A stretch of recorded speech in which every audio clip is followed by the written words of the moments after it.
Hello everyone, my name is Austin Hannum and this is what's in my bag for the 2019 season. I'm going to go ahead and go putters, mid-ranges, fairways, and then the high-speed drivers. So I'm going to start with my putting putters. I got two putting putters. I chose the Jawbreaker Challenger SS's. I just like these because they're super glidey, they're beadless, and they're just really comfortable to me. So yeah, that's just kind of, I go off the feel. Next up, we got a magnet, very old. I don't even know how old this disc is, but this is for more of like if I get in the woods, I'll be throwing this a lot, and kind of longer jump putts. If there's no wind, I like to kind of just spin this towards the basket and try to put it in. And then we got two zones. I got one ESP zone and one Jawbreaker. This disc is probably one of my favorites in the Discraft lineup. I like to throw a lot of sidearms with this disc, the ESP one. Backhands, I usually like the Jawbreaker. I want to throw it hard and with a little hyzer, and it'll just pop up flat and go really straight for me. So definitely check out the zone. That's all for my putters. Right now I got 4 mid-ranges in the bag. Start off with the Z Buzz. The Buzz is definitely my favorite mid-range I've ever thrown. Buzzes are just super straight and they go wherever you throw them, whatever angle you put them on. That's, yeah. And then I got the First Run Buzz. This disc is awesome. It actually took the place of the Comet because it's just so old and beat up. I throw it flat and it just kind of holds over, and it's just perfect for what I need it for. Third is this Ace Race Archer. This is another one that's going to be really good in the woods. I really like to use it for jump putts from like 100 feet. Like to jump putt the Archer and just kind of spin it again towards the basket. And then lastly is this Big Z drone. The drone is definitely an awesome disc. This hasn't been in my bag for 6 years. Definitely a very special disc to me. It'll probably be in my bag for a very long time. Next, I'll go with my fairway drivers. We got 5 of them. Start out with the Raptor. This disc is awesome for sidearms. I don't really backhand it a whole lot. But yeah, it's not very deep, so it's just a very good feel in the hand for the sidearm. It's real stable. I like to maneuver it through like the woods and stuff too. Next is the Predator. This is probably my favorite fairway driver. I like to throw, this thing is very stable. I like to throw it flat with a little anhyzer. I like to get it kind of high too, so just let it work its flight really good. But yeah, definitely check out the Z Predator. Next up is the Big Z Vulture. This disc is really good for just like throwing them kind of really hard on hyzer, and it'll just get up and just have a consistent straight flight. And then it'll obviously finish left. Next is the Glow Stalker. This is kind of just like a longer buzz for me. Very straight with a little finish to the right. I won't be throwing this much out here in Arizona, but this is definitely a very good disc later on in the season when we get to the woods. And then also the Undertaker. This disc is pretty similar to the Stalker. It's a little more stable for me. I don't know if it's the plastics or whatever, but I like to throw this disc on some hyzer and it'll come up flat for a while and then it'll just finish left at the very end. So this is a pretty good disc. All right, lastly, we're gonna get into the distance drivers. I have 5 of these. I have 4 forces. First up is the Nuke OS, though. This disc has been awesome for me early in the season. It's been a little windy, so I mainly use this for the sidearms. I like to throw them really low with a little anhyzer and just watch them do its thing. Very stable. Would highly recommend to have one of these in the bag. Next up is the Z-Force. This is one of the very early runs of the Force. Very pop top and very, very stable. I like to throw this disc really hard with a little anhyzer and just let it pan out and land with hyzer. Next up is the Z-Force. This one's interesting. It's got the Eric McCabe stamp on it. I believe it was his disc, but this disc is perfect for this is my sidearm disc. I like to throw it really low with a little anhyzer to flat, and it will always finish to the right. So this disc is one of my main go-to drivers for sidearms. Next up is the Z-Force. It's a newer run of the Z-Force. It's got like a really pearly bottom here. Very overstable. This disc will be used a lot for just hyzers and just flat shots that need to finish left. And now lastly is the ESP Force. This is my go-to for distance shots for sidearm and backhand. Like to throw it flat and just let it turn, and it always finishes left. But yeah, this is my go-to for my distance shots. And that is all that's in my bag. If you would like to check out any of these discs, go to discraft.com. If you have any questions and see me on the course, then yeah, come up and ask. Thank you.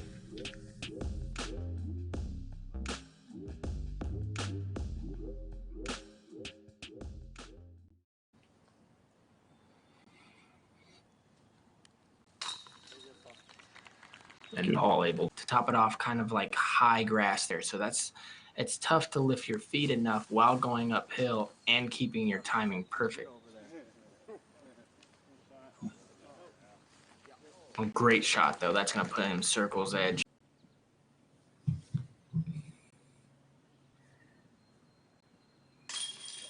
He obviously has a lot of power, but he works his discs kind of to get the distance, meaning flipping something up like Kevin just did right there, I feel like is one of the only ways that Willie's going to, and running uphill, you see a lot of people miss early instead of late. Not this guy. Nope. Answer the difference.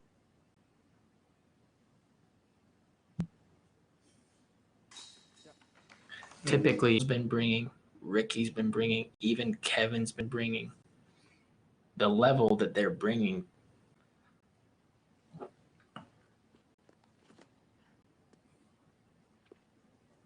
Go in the hole. Macbeth's Right. And I bet you that's in the back of Kevin's mind. Doesn't matter, though. If he misses, no lead card.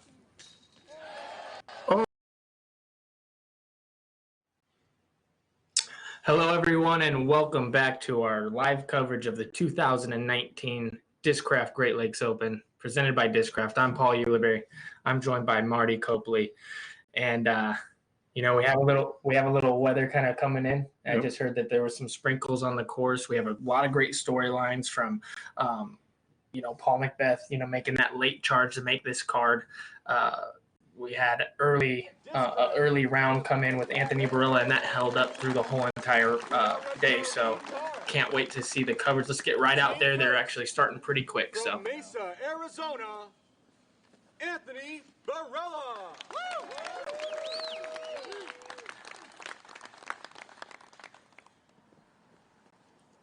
And This is going to be extra special for Marty and myself to watch our local kid here on this featured card.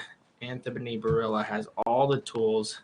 Very streaky player, though, this year. We've seen him up and down as far as lead card, then possibly shooting over par rounds, lead card, struggle, lead card. And as soon as he can put those 3 rounds together, he's going to be a champion really soon. Has all the skills.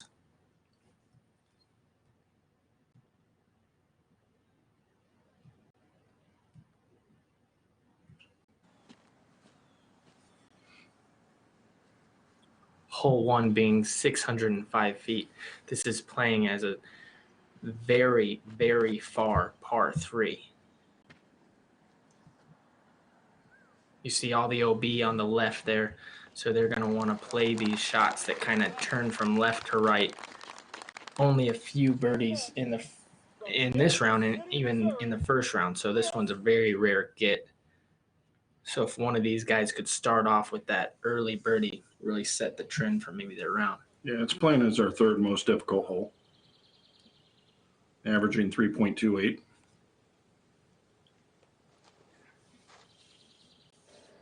Chris Clemens, sponsored by Dynamic Discs.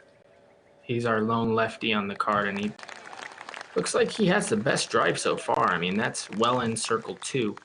He'll give himself a shot for sure. California, Paul McFadden. Curious to see how Paul responds after the round yesterday. It's hard to say that he struggled with a score like -9, but if you watch that round, you could see some of the things that I'm referring to. Struggled a bit at circle's edge, and hopefully this round he'll be able to get that fix. And if he does do that, as he's going to be challenged with that circle's edge putt right away. Beautiful drive to start his round.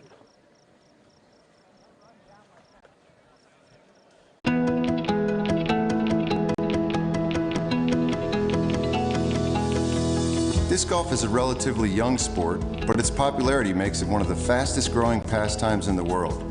The PDGA is a not-for-profit, worldwide player organization dedicated to promoting the sport.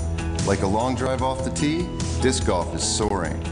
So don't just be a witness to disc golf's explosive growth, be a part of it. Join the PDGA. I practice a lot. It's a vice. An escape from stress, from work. It's my chance to just get away during the week. It's like meeting up with an old friend, you know?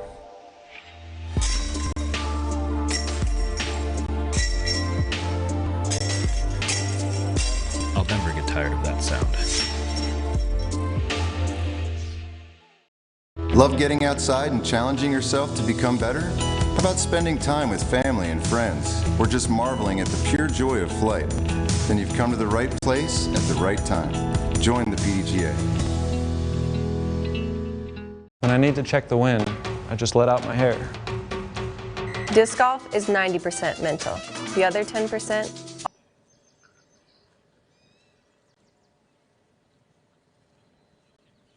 Anthony Barilla turned this over a bit too much, and it kind of dived into the ground. So he has, a good 80 feet in, and he just puts that one under the basket. This is definitely a bonus birdie. I mean, at 605 feet, that's probably one of the furthest par 3s I've ever even heard of.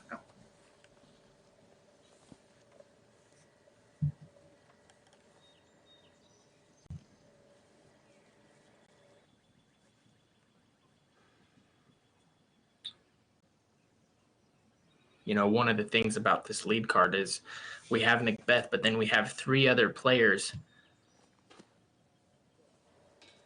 who have won at the professional level, but haven't won really at the elite level yet. One of these Pro Tours, National Tour majors. Paul has the distinct advantage of having that experience. But all of these players are hungry to get that first taste of one of those big wins.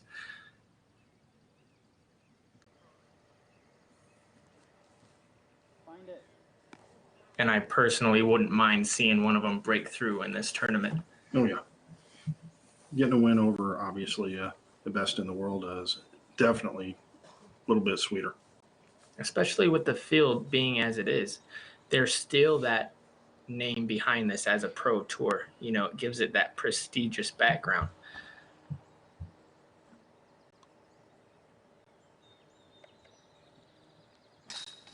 Ooh. But one thing that the rest of these players, as Paul knocks that down seemingly as like the easiest putt of his life, is the pressure that these guys are going to have, and he applies it early with the birdie on one. Yeah, he does. Making a statement very early.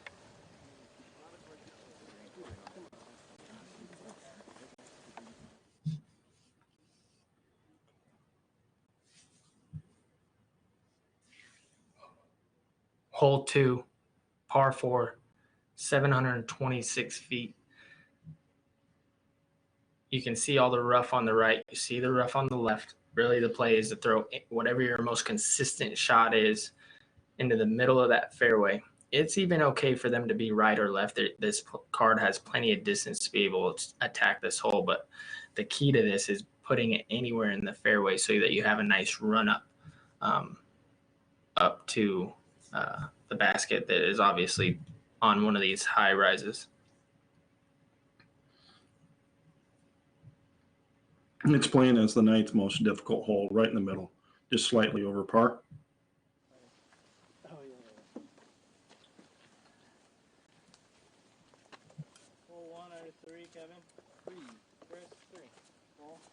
And we saw this morning, players keeping that tee pad clear. That sand really helps level out the tee pad, but obviously makes it slick when that sand gets on that rubber.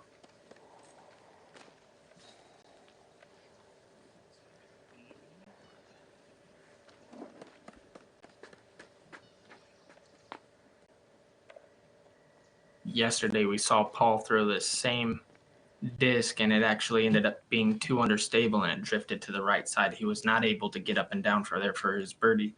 So I'm curious to see if he aims a little bit more left, and he does, and this one will be it's leaking a bit right again. He's in a similar spot. Yes. That's going to be tough, low ceiling up the hill. Yep. He's going to have that forehand approach.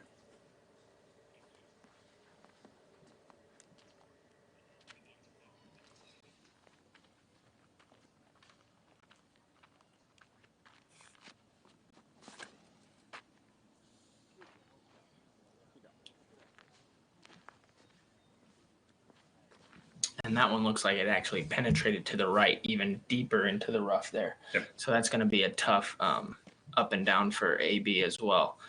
Kevin, this is, one of those shots that I really don't worry too much about. This is probably his best shot throwing straight, which that's fine right there.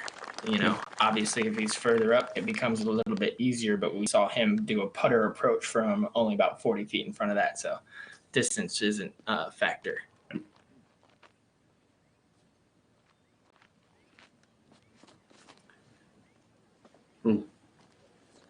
It needs to get stable. And it does.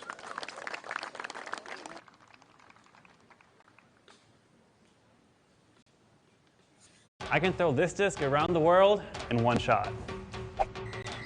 Never play disc golf too far into the jungle. There may be cheetahs. Someone on your card can't recall if they threw a 6 or a 7. It was probably an 8. See? Stay getting birdies, my friends.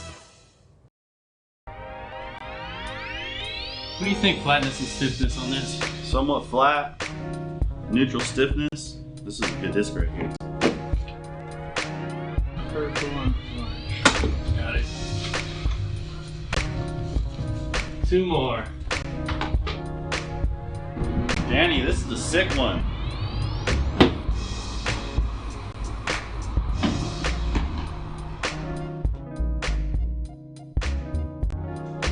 Dude, I gotta get through all these today. Cheers to a good day, gentlemen. Cheers. Ooh. Yeah. That's good. It's a hard day. It's great.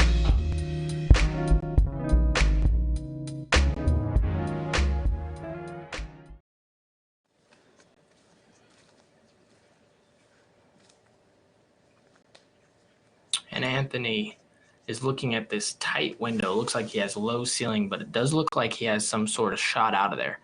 I'm going to guess that this is a very understable disc that he's going to have to throw on hyzer.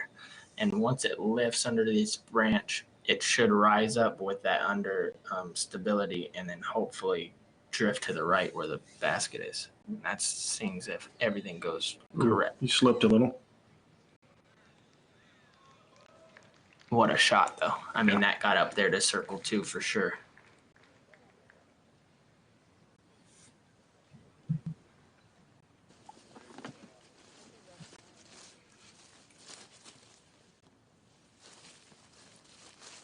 And this is a bit surprising to me to see Kevin opt for the sidearm from here. It definitely closes off the fairway a little bit. And so I'm thinking that this could end up right, and it does, but still a putt. Yep.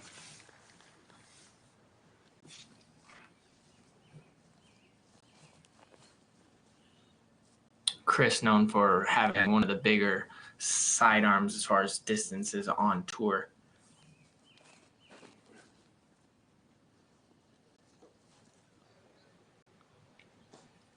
As he displays there, no problem. Even got the nose up a little bit and still had plenty of distance to make his way into the circle.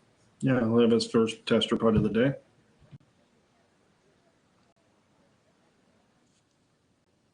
Paul didn't get too deep in there at all. Definitely a good reaction off of those branches. This is going to be in a similar spot that he was yesterday. Yeah, that blood right again. Tough to get the power to get up that hill from a standstill. Yeah. You know, we look at that shot and we think mistake, but in all actuality, that was tough to even have the power to get up that hill. This hole has, you know, previously in years past been played as a par 5 from the same tee pad, same basket location, everything. Yep. And this year playing as the 8th easiest hole as a par 4. Right, and something we noticed on the UDIS stats that scramble rate on this is so important, and everybody that's on the lead card right now is 100% scramble rate. Yeah, definitely being able to patch up your mistakes, making sure to keep that scramble rate at 100 is a recipe for success.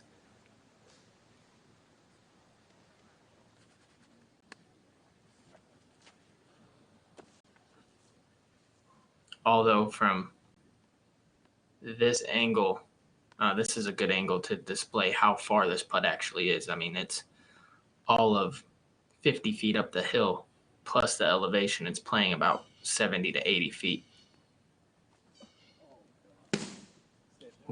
And he's going to get another try at it. Oh, no. Oh, no. Oh, no.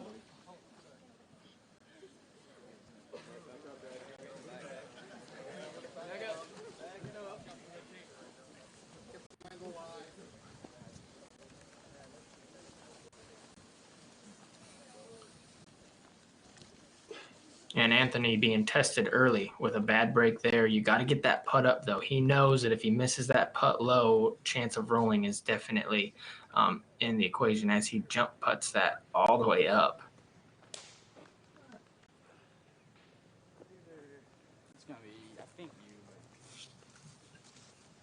Hate seeing that early from him, but early in the round. Yeah, that's a tough break.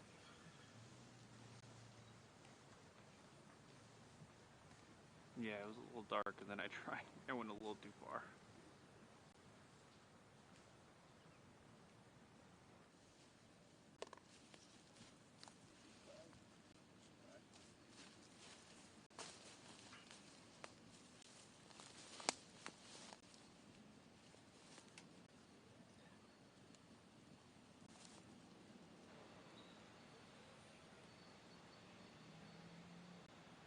This will be a putt for sole possession of the lead and his first taste atop the leaderboard if he could connect.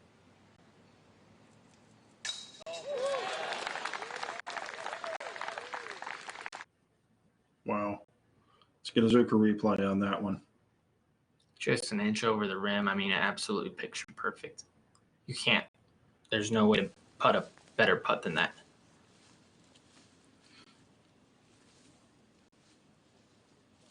For the moment, Paul is going to be in the lead. See if Kevin can match that putt with a good putt of his own. And right after him, Chris will be right at circle's edge to have a chance to do the same.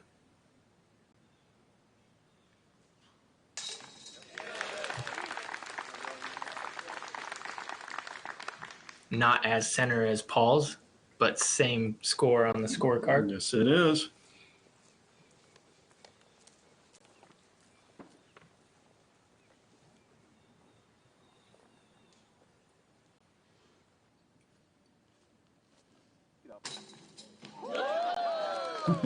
In is in. Not the same as even Kevin's, a little bit left. Count it, though. I know Anthony would be taking those right now if he could.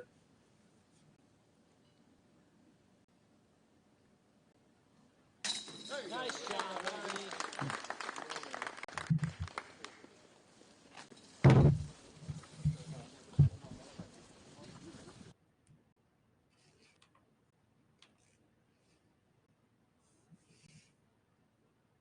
Hole 3, 915 feet down this hill. You see, there's going to be OB left past a certain point right here. Once no out of bounds to speak of early, but once you get, bear with me here, once you get to about right here, there's going to be OB on the left.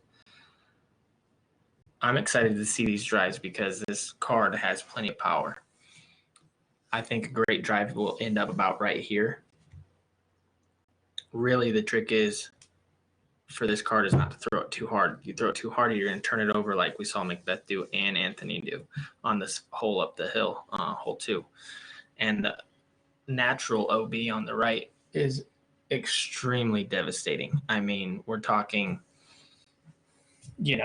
50 to 60 foot high trees, shrubbery that's 8 to 10 foot high. I mean, we've seen a couple people go over there, and when we've seen them, it's hard to even get a camera angle of what they have to deal with. You can't even see them. It's like the forest just sucks them in over there. So those are the things that we're going to look for on this hole, is for them to try to keep it in the fairway. Better, easier said than done, but these guys, it seems like they're doing it very easy, and that's the reason why they're on the top of the leaderboard. Right. And that new OB that they brought in on the left is definitely bringing that natural OB on the right more into play. Chris seems to be taking the duty once again. Good card mate.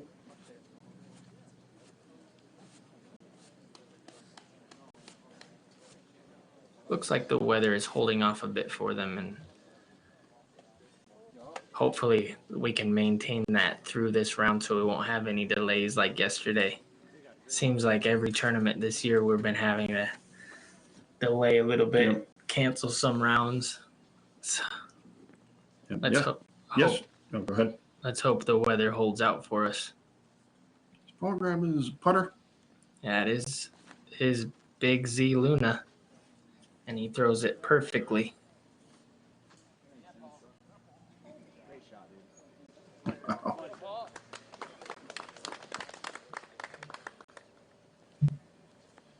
I mean, that's a good shot right in the middle of the fairway. But he has a good bit of distance into the pin still. Kevin keeping that nice and low.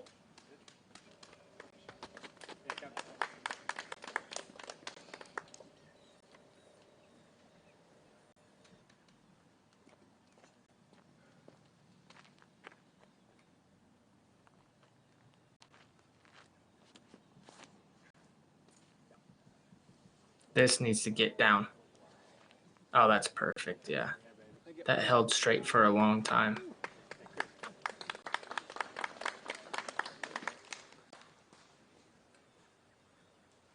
This could go a long, long ways. Especially after having bogey on the last hole. I think he might have a little aggression to let out. Yep. We know AB can bomb.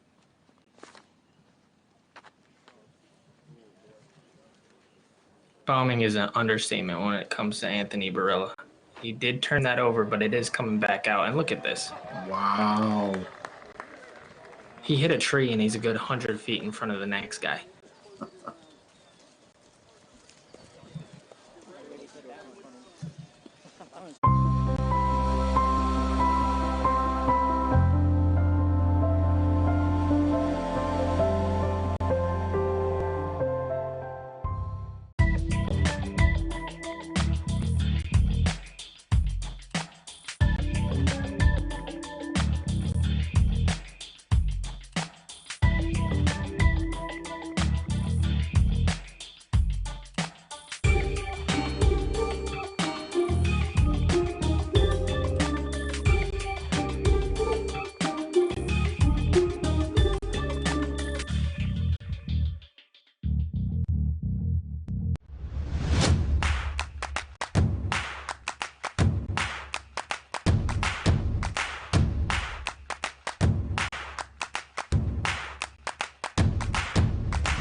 This hole is playing as the fourth most difficult.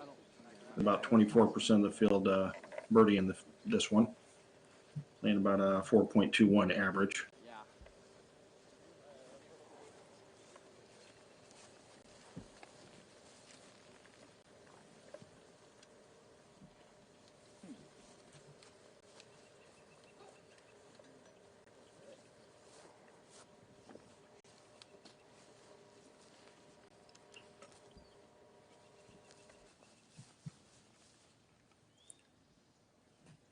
Kevin lining up this sidearm. He's going to want to take this right along that OB line, and then it should break into the right here with a stable, fast driver. Giving the basket a bit of a scare there. He'll be 20 feet for birdie.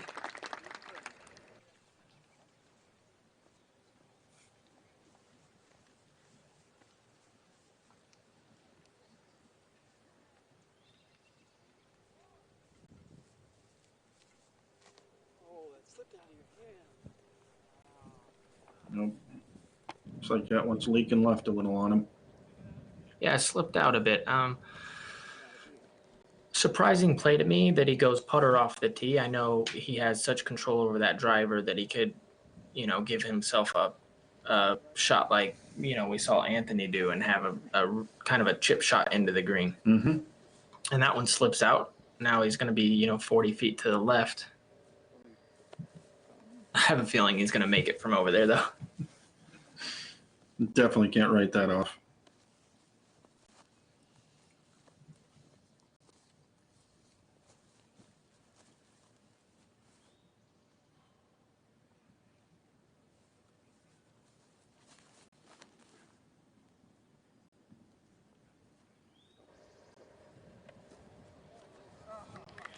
And call me old school, but I like to see a player when they're inside 300 feet with nothing in the way. A lot of people think putter, mid-range, things like that. I like to think overstable driver, just to make sure you can just throw it out anywhere to the left and it's going to go that distance. And I see a lot of players kind of opt for those putters and those mid-ranges to where when I think about those, I think of woods, landing soft, different things like that. Mm-hmm. As we see Chris do exactly that, throw stable driver out left, breaks back in, and he's going to make easy work right there. Right.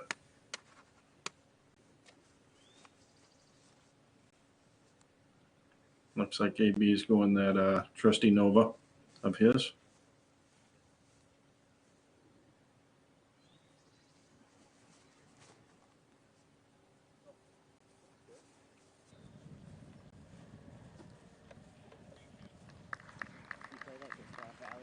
Right at 20 feet.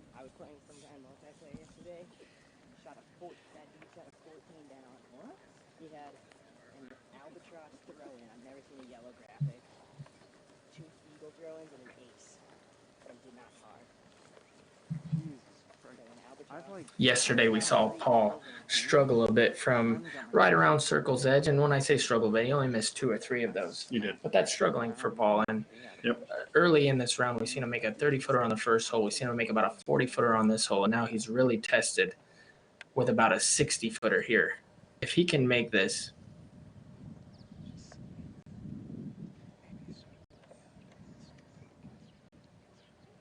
it will really send a message to the field.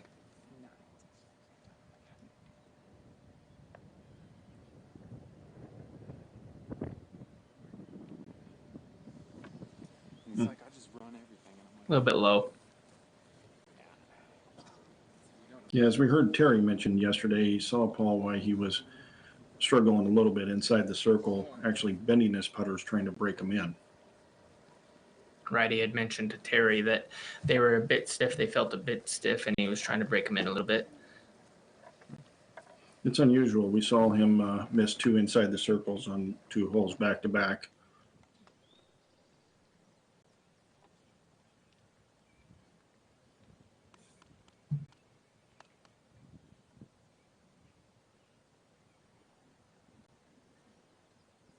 And here's Anthony's first real putt of the round.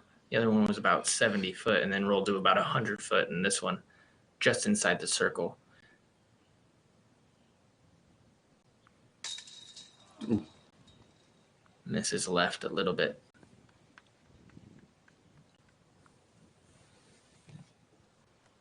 And that's been Anthony's Achilles heel early on in his career so far, is his putter is very hot and very cold. And when his putter's hot, he's going to play very well. And when it's a bit cold, he's going to struggle a little bit. Yep. And speaking of hot, yesterday he was 100% inside the circle. Ooh.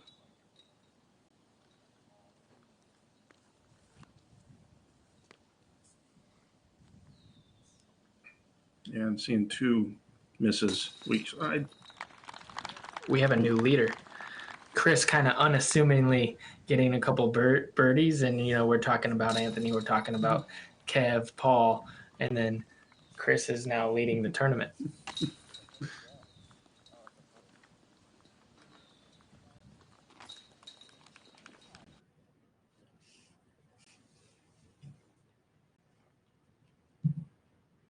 Hole 4, 580 feet. We're going to see these players take hyzers that are going to go out and around this pine on the right, trying to push through these guardian trees in the middle. If they can successfully do that, they'll end up landing, I'm going to say right around here would be perfect, because then you don't have to deal with that low ceiling into this green. What I mean by low ceiling is if you get kind of trapped into those middle trees, you're going to have to throw an uphill shot to this basket right here, and it just makes it a bit more difficult. Chris, I think, is going to have the biggest challenge of getting in front of those trees because they are pretty tall. I feel like there's more of a route to the right, and that might be where we see him throw that big sidearm I was talking about. Yeah. And surprisingly, this is playing as the easiest hole. We have 40% of the field birdie in this hole.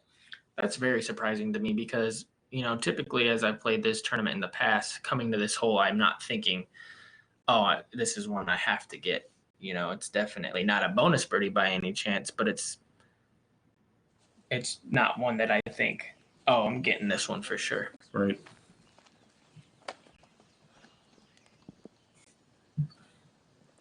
Maybe that's Chris's secret. He's getting a lot of good mojo from keeping the tee pad clean for the whole card. If that was the case, I'd carry a broom with me.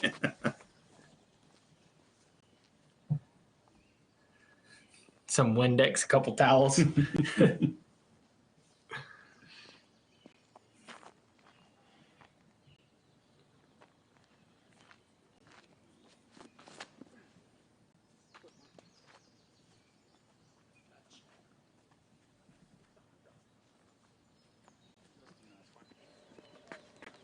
And that's going to be tough from there. He's going to have low ceiling. As I was saying, he'll he'll have to probably play a skip shot up that hill.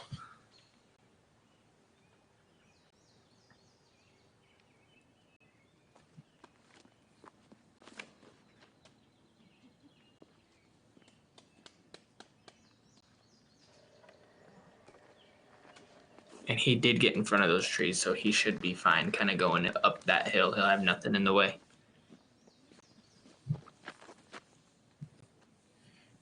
I think we're going to see a similar line out of Kevin.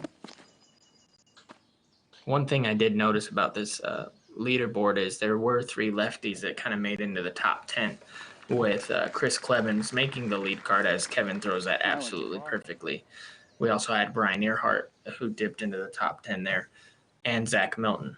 So showing you that it does favor the lefty a bit. Yep.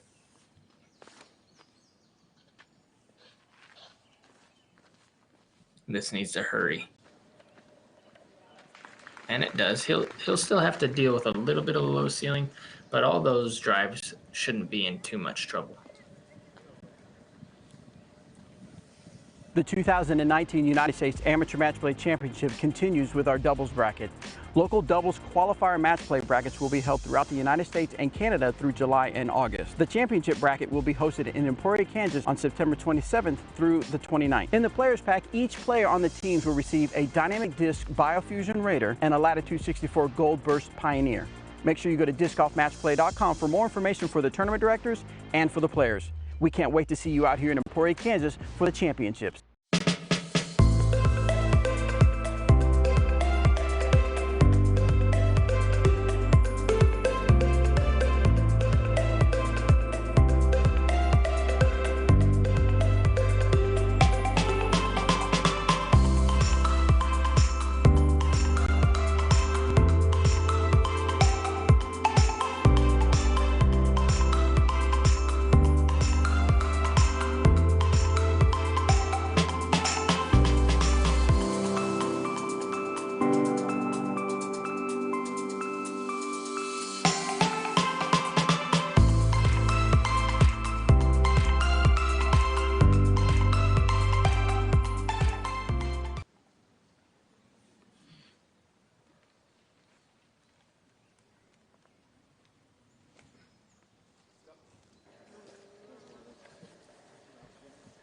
Chris's upshot came a little bit short on the right side there. Yeah, he had an obstructed lie with that tree kind of right in front of him, made it an awkward upshot, and ends up leaking it a bit short. AB's going to have to go sidearm driver, or this could possibly be a gator. Either way, I think he's going to have to do that because of that low ceiling I was talking about, and he's going to have to skip it up the hill. Skips up, he does. Yep, does just that. And he'll get back to even par.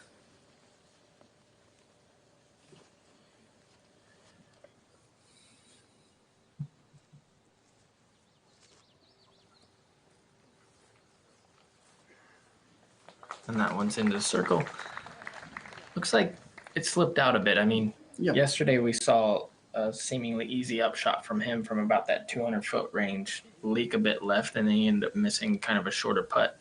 Today we see it early on 3. Mm-hmm. It kind of leak out to the left, and he misses that one. This one, obviously, he's going to have no problem, in my opinion, making that one. But still, you know, doesn't really have that extra juice on those upshots. Seems to be, from what I can see, his only hiccup so far in this tournament. Right. Not his intended result, but still inside the circle. Kevin making quick work from his lie. And I'm curious to see where Chris ended up, if he's going to have a look up this hill for birdie, being how he is now the sole leader of the tournament.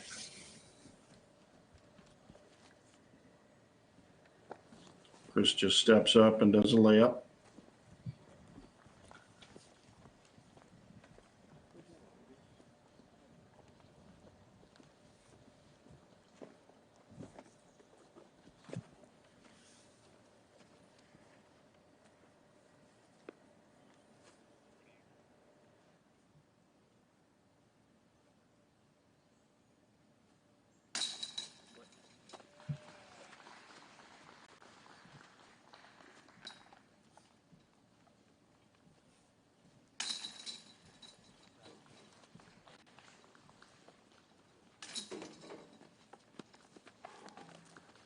Let's see what Terry has to say from the field. I hear he's roaming around there. Maybe has some information that we don't. So there you have it. We're through the first 4 holes out here. Not too much to speak of other than, of course, the unfortunate rollaway that we saw from Barella on hole number 2. Seems like he's recovered from that pretty well. His spirits aren't necessarily deflated or having any struggles with it. Comes out and throws a really good shot here. We see quite a few birdies take place here on hole number 4. If you're wondering at home how to attack a 915-foot downhill shot, a par 4, just go putter, putter, putter like Paul McBeth. Now, he wasn't able to capitalize. He didn't take the birdie there. But, yes, that's a putter off the tee and a putter for the approach. I guess that's one way to do it. We'll see how that fares along with the rest of the group. We're glad you're watching. Please hit the thumbs up and the like. Share the link. We'll see you guys on the next one.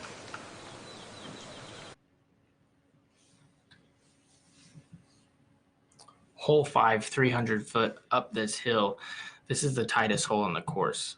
Most demanding shot as well. Even though it's only 300 feet, this takes an exact shot to get all the way to the pin. You can see this tree right here in the middle that the drone's going to fly by. The correct shot would be to go exactly where this drone is, right through here, and then skip something in to the green. Right here to the right, leave yourself about a 20-footer. There are other areas to where you can get a bit lucky to the left, get a bit lucky to the right, but in order to throw this one perfectly, you're going to have to hit that alleyway with a nice skip or slide up to the pin. Yesterday, we didn't see any birdies from our featured card. So in my opinion, this is playing as the hardest hole on the course.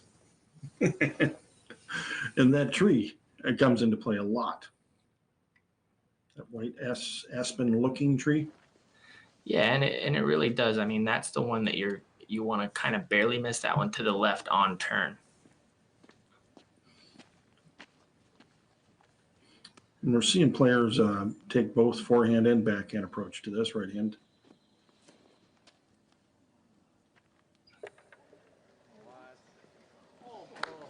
Wow. And that one goes a bit deep, but that's the best drive we've seen so far on this hole from any of our coverage so far. That's going to give him about 25 to 30 foot in for birdie. Great shot from Paul McBeth.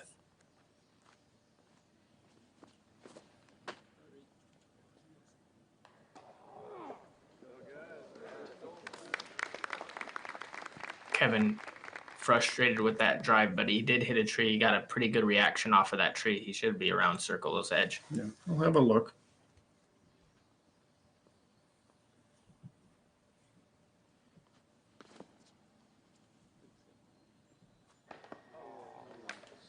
Anthony having a similar line, but catching that middle tree that you really have to miss. If he beats that one, he's home free all the way to the pin, but instead he's going to have to settle for about 80 feet out, almost a layup.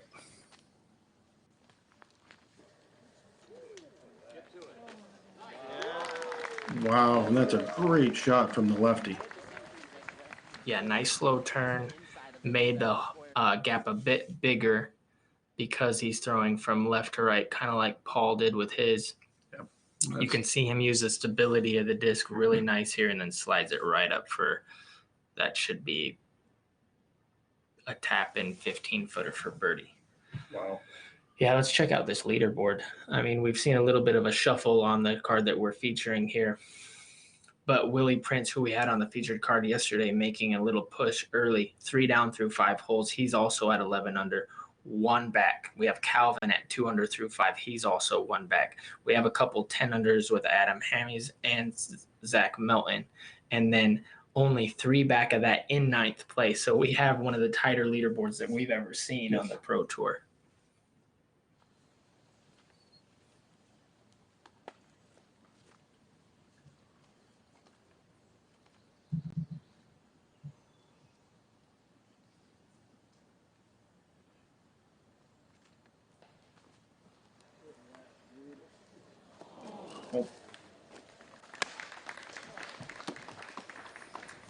Anthony giving it a great run. Something we forget about Anthony is the kid's only 19 years old. He started playing when he was 8. I remember those days, him hopping around, had so much energy. Always great to see him and his family on the course. We'd see them in, big super groups, all just playing, having a great time. And I think we knew early that he was going to be very, very special. Yep. He won his first Open event at 13 years old.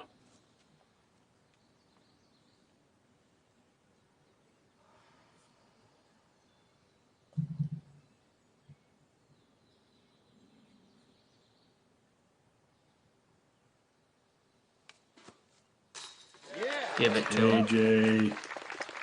Good putt from KJ. And I'm not going to comment whether or not I was at that Open tournament that Anthony won.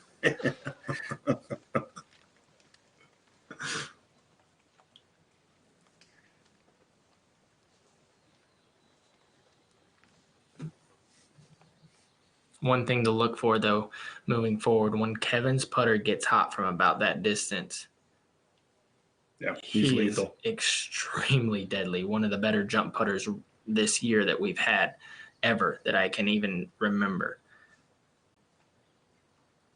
And it seems like he lands at that 40-foot mark a lot. He does. Kind of got to wonder if he does it on purpose. Here's Paul. He looks like he has a semi-obstructed lie there, straddling out, low ceiling, uphill a little bit. Similar putt to what he had on hole 2.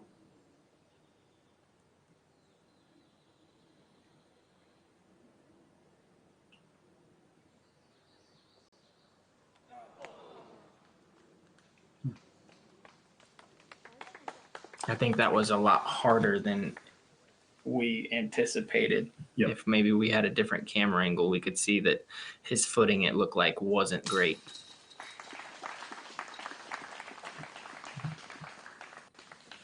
And almost really a bad break for Paul, throwing such a clean drive all the way up there, not hitting a thing and then going a bit deep. You don't really see that often.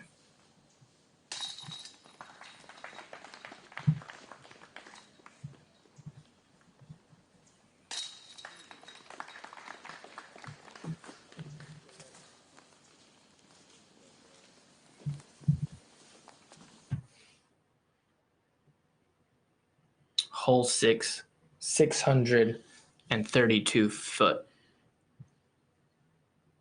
The tricky part about this one is when you get to this gap that you have to hit, and when I say have to hit, there's a mandatory that pushes you to this right side of the fairway. So you have to throw your disc through this area.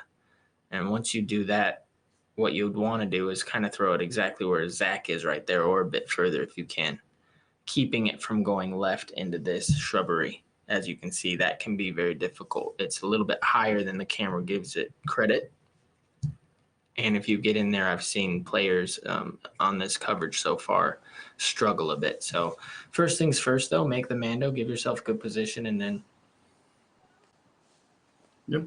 It's playing as the 6th most difficult hole today, with about 21% of the field birdieing it, averaging just over par.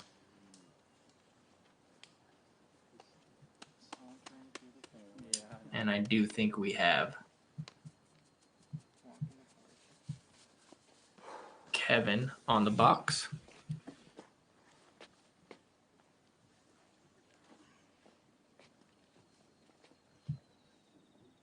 And I don't really worry about their second shots. If they can navigate this mandatory, they're going to put themselves in about a 250-foot radius. And these guys are, like you said, 100% scramble rate coming into this, which means it doesn't matter really what position they're in.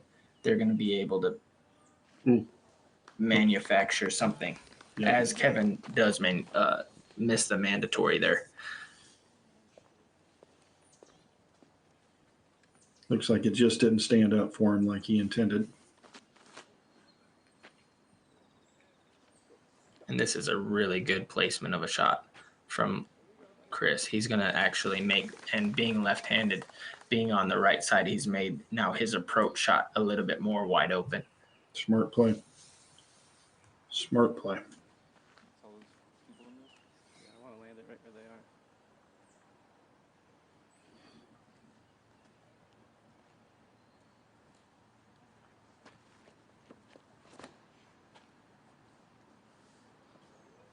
You can't paint it any better than that.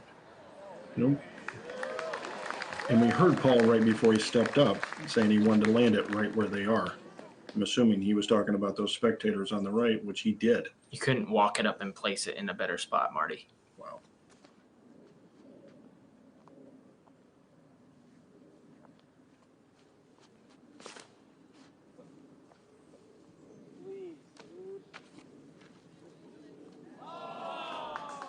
Oh, wow. I think Anthony just mumbled to himself, that's the worst spot. The good thing is, it's on Anthony's side as he walks up to this lie, is he is like 6'4" with probably a 7-foot wingspan or something ridiculous. So he might be able to reach out and throw a sidearm or something to maybe get himself back into position. We will see, but let's go to commercial.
And Chris was really so far back there. He had kind of an awkward run up as far as running up the hill. Mm-hmm. And then he wasn't able to get quite the power that he probably wanted. He threw a really good shot. He did. It looked like he got a lot out of his shot. He's in the middle of the fairway.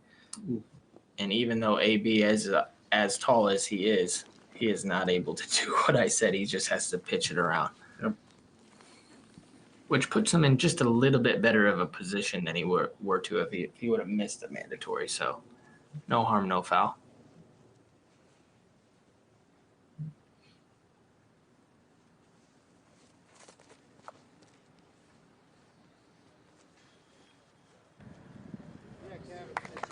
Great shot. Perfectly placed from Kevin.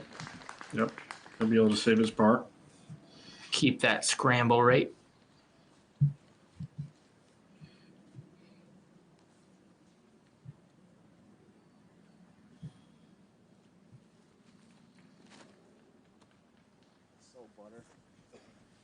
Come on.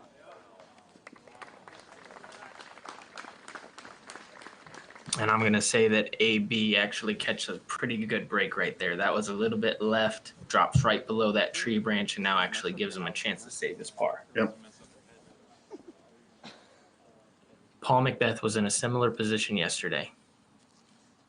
A little bit left, and then he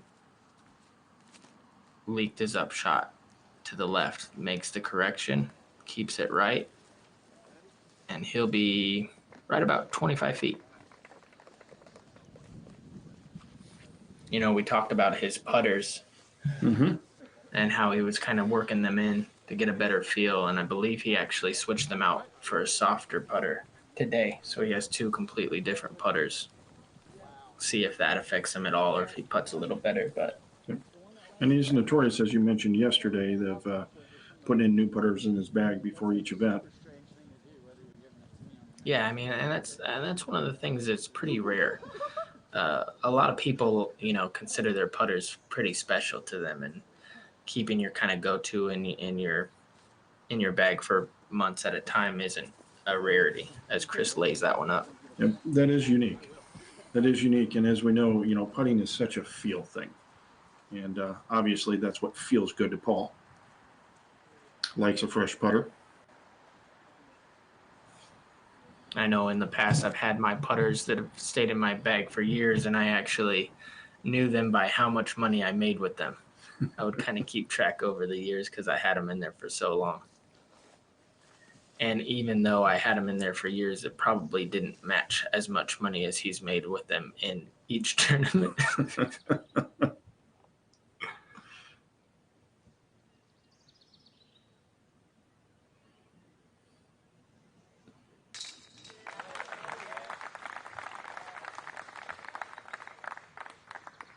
Rest of the card might be hoping he switches them again tomorrow. A good save from Anthony. Very good birdie save. from Paul. Kevin should make good for here for a nice save from that drop zone. One birdie on the card, though.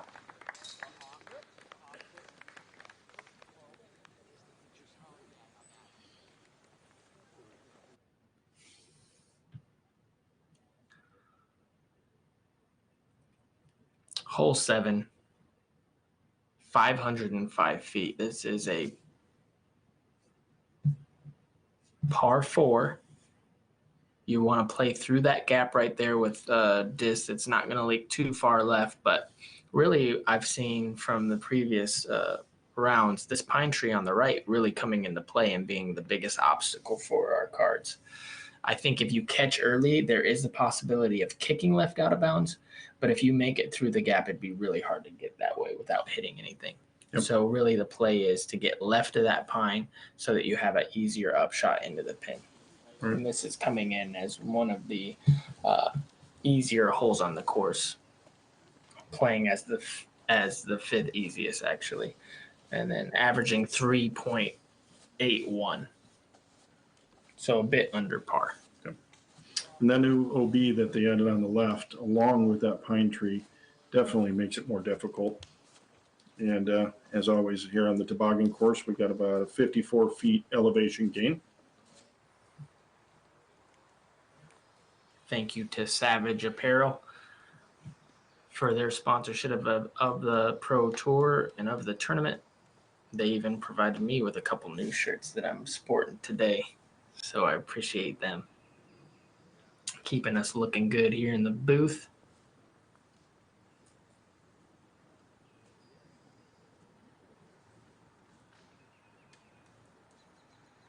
I believe we actually have a semi backup here. We have the second card hanging out in the fairway up there, approaching their lies.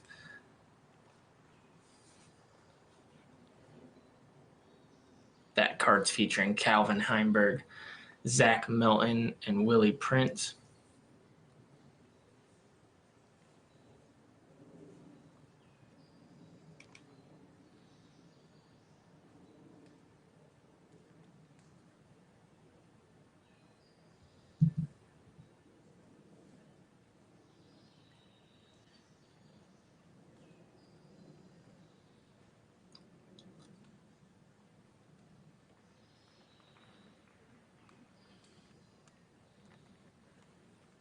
Yeah, I'm looking at that leaderboard.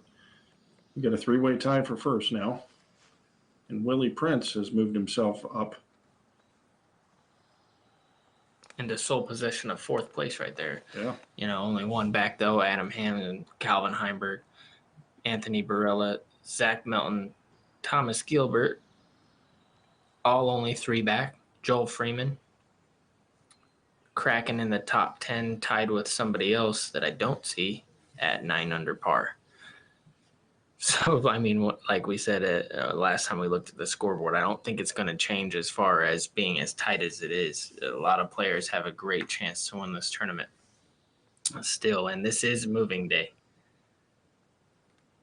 Yep, only 4 strokes separating the top 10. If you could make a prediction of the hot round at the end of this round, let's hear it, Marty. What do you think? Give me a number. I'll get a number. We'll have a little friendly competition. The hot round today is going to be 14 down. I'll say 11 again. That was easy.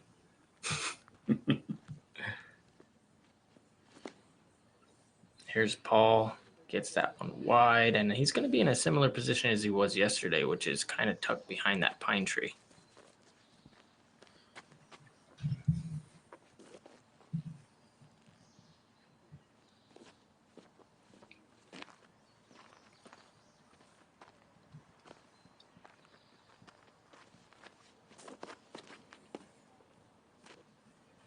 This one looks a little bit better. He's going to be far enough behind that tree to be able to have kind of a more unobstructed shot, I believe, than Paul, even though I didn't see how far Paul actually went. I'm just assuming.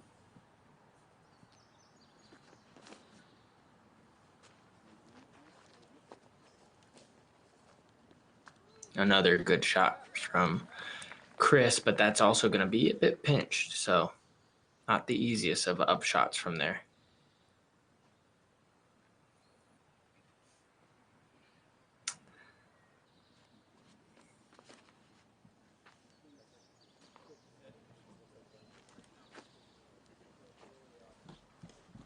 And this is another one of the holes that I've seen cards played a bit different than, you know, if I was coaching them. I think throwing a disc that it doesn't even have a chance to get to that pine tree. That way you have all kinds of room to get to the green. It's not a very far hole. Mm-hmm. So the upshot really isn't the important part. It's hitting the gap. I like the way Anthony played it by throwing a slower disc. I believe that was a Firebird, making sure he can't get the distance to that pine tree. So no matter what, as long as he stays in bounds, he's going to have a wide open, unobstructed shot into the green.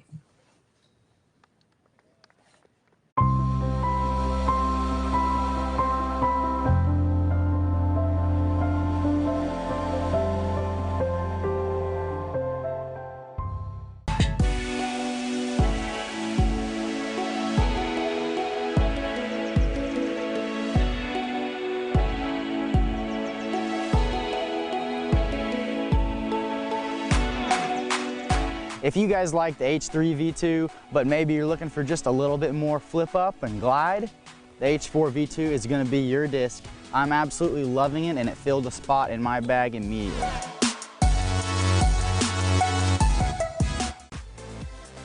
Zuka is now producing limited edition color choices. Zuka can add custom embroidery to the front and/or sides of the bag.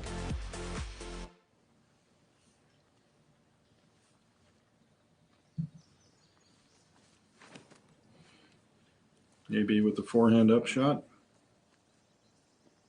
Goes a bit deep on that. And he'll have to play about a... I didn't get a really good indication on where that one actually went, Marty, so I'm going to stop right there. I think he went a bit deep, though. Yeah, I think so, too. We did just crowd reaction. I didn't think he got in there.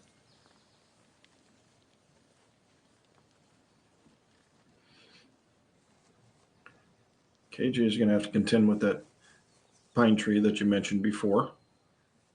Looks like he's going to go up and over and around.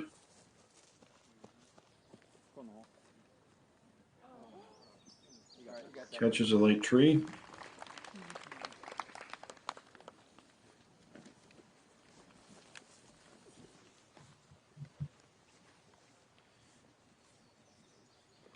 Paul's shot ended up right behind it. Looks like he's going to have to take a similar line as KJ.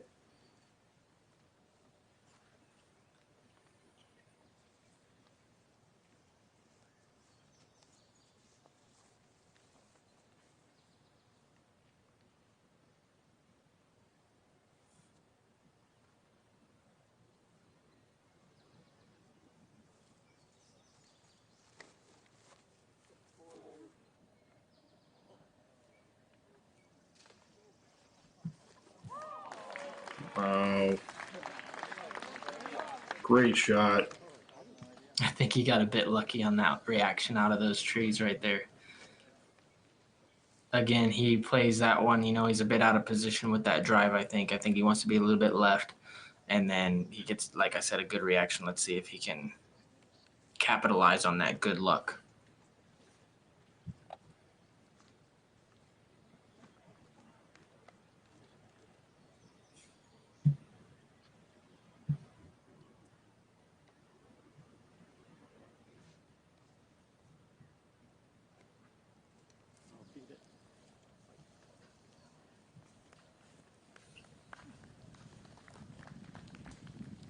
And that one's right at about circle's edge.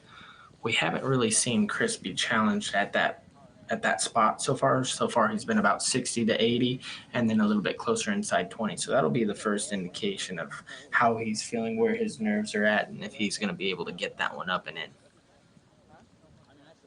And I'm curious to see where AB actually ended up. Anthony threw that sidearm, and it looked like it passed this tree. Kind of kept going up the fairway.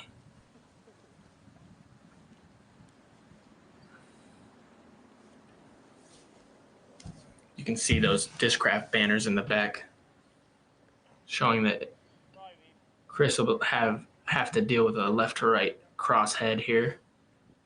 And AP did go deep. Look at him. He's up by those banners. Right at circle's edge.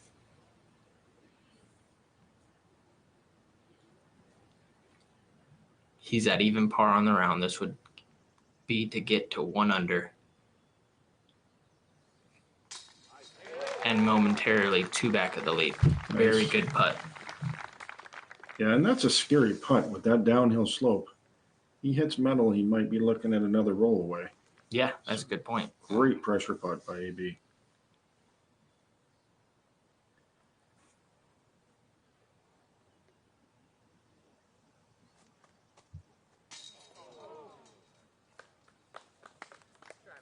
Looked like a positive stroke there. I mean, he did miss a little bit to the left, but we're talking about 2 to 3 inches is it on his miss, and that's not that bad. Still a miss nonetheless.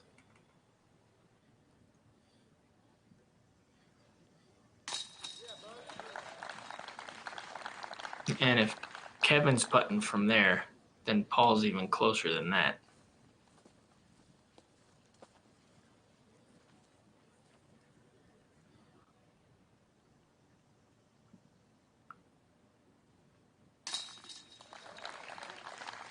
So Chris is going to fall 1 stroke back.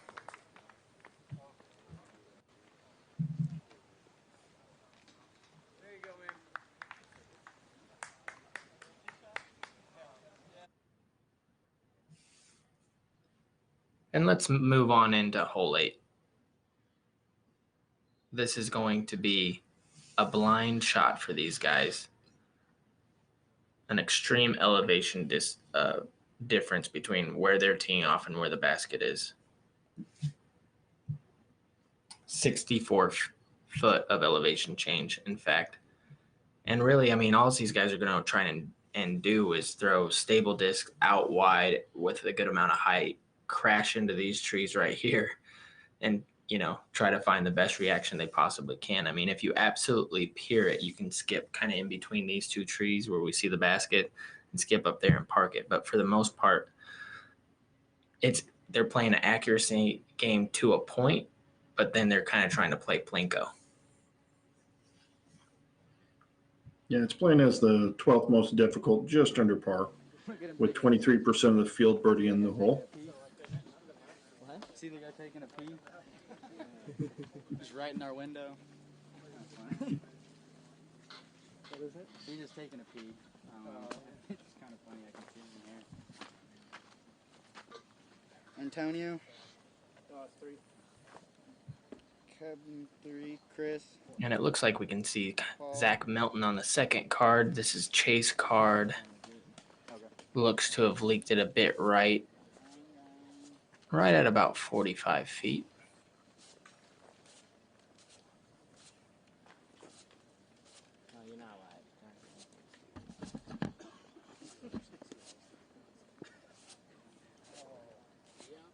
Gives it a bit of a scare.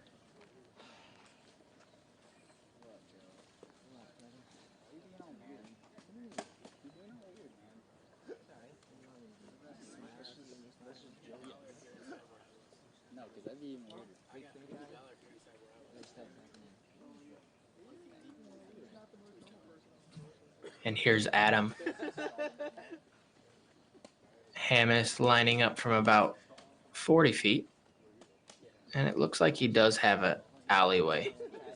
And if you have never seen this kid putt, he has range. Really?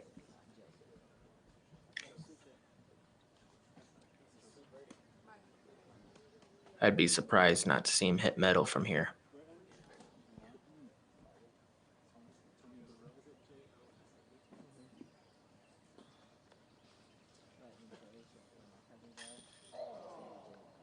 You called it. Unfortunately, it didn't stick.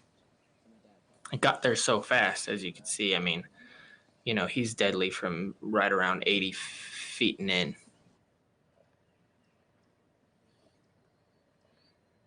And here's Willie Prince, who's been playing very well. We got to see him on the featured card yesterday, and he really had control of that whole entire card, almost the whole entire round until the last 4 or 5 holes. We see him charging up the, not really charging up the leaderboard, but maintaining his position even in this round, even though he does miss that putt there.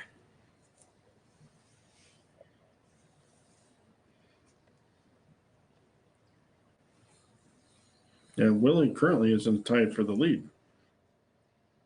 Actually, my correction, tied for third now.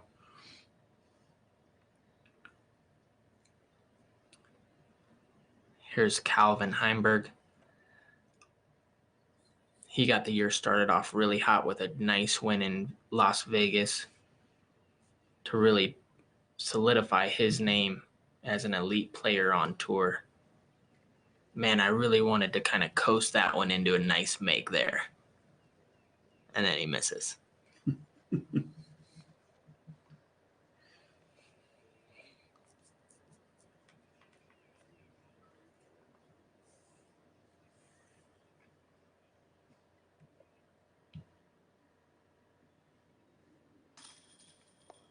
That's unfortunate because they all had, you know, looks for birdie and none of them were able to capitalize. This whole lead card, if anybody, you know, birdies this hole, you know, now we know they'll be gaining a stroke not only on possibly people on their card, but the whole second card. Yeah, it is so tight up there.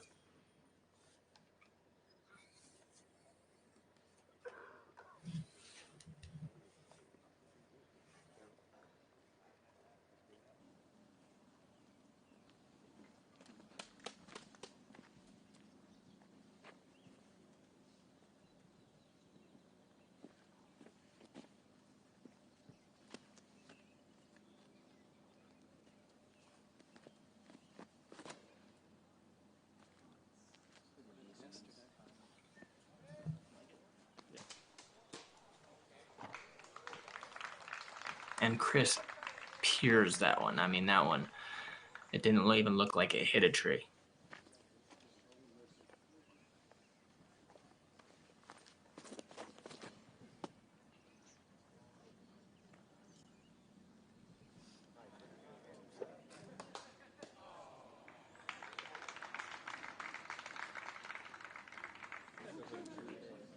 Looks like he might have caught one of those trees, maybe got a bad reaction, not sure.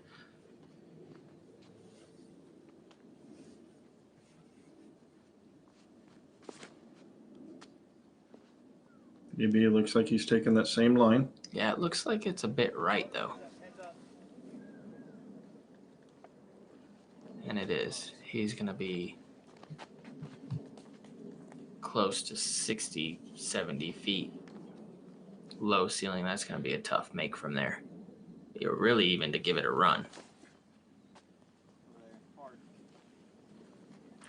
And pardon me, I had mentioned that that was Chris's drive, but that was actually Paul's drive, who ended up getting up there for a park job to the left, and that is Kevin's drive that dropped a little bit short, so he's going to be right at 25 feet. And then Chris and AB looks like they've taken birdie out of the equation here. I can throw this disc around the world in one shot. Never play disc golf too far into the jungle. There may be cheetahs. Someone on your card can't recall if they threw a 6 or a 7. It was probably an 8. See? Stay getting birdies, my friends. Wear what the pros that film the pros wear. Savage Pro Tour apparel.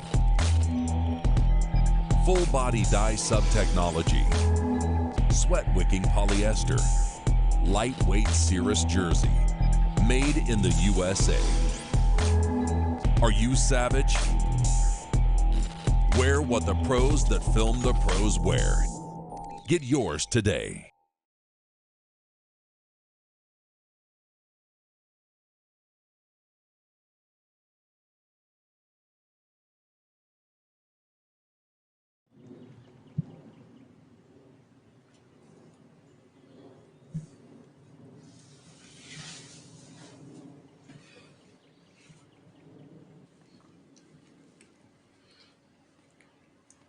What do you think? Is he running it? Oh, absolutely.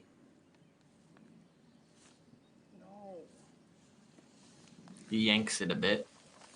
You can hear his reaction, disappointed in that miss, so I think he was running it. Chris has more of a lofty putt, so for him to have the spin to get it up this hill underneath that leaning tree would be kind of tough. It's a good effort, though.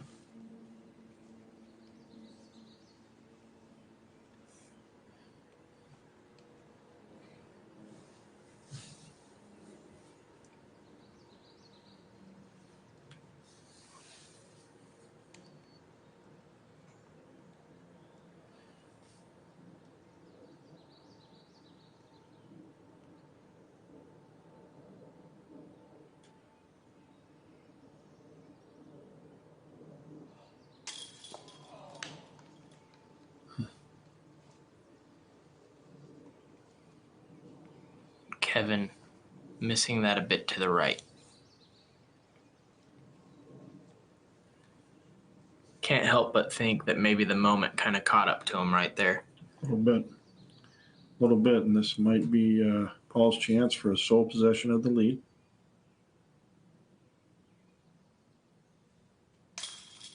And he capitalizes.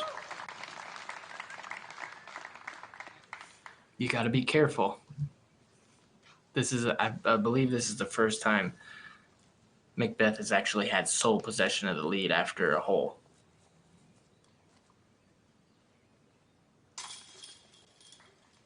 And with that being said, I wouldn't be surprised to see him go on a little run here.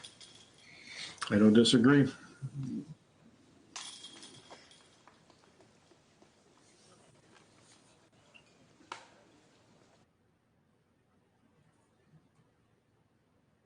Hole 9, 425 foot straight up this hill. Actually 452 foot straight up this hill. You can see as we make our way up, there's a kind of a small gap that you have to hit right here in between these two trees. You can make it in between these two trees and underneath this last branch right here. Slide up to around circle's edge. You'll give yourself a good opportunity for birdie. But mind you, this does play right around 480 feet because of an elevation change. So these guys do have the distance to get it up there, but one of the almost bonus birdies on the course. Yeah, you're absolutely right. Only 9% of the field getting a birdie. It's averaging right at par. And here's Willie, and I can't help but think that this is a drive from him. Which, if it is, then he's given himself a very good opportunity for birdie. We saw him miss a similar putt on the last hole from circle's edge, so he's a bit further out, but this one doesn't have anything in the way, so.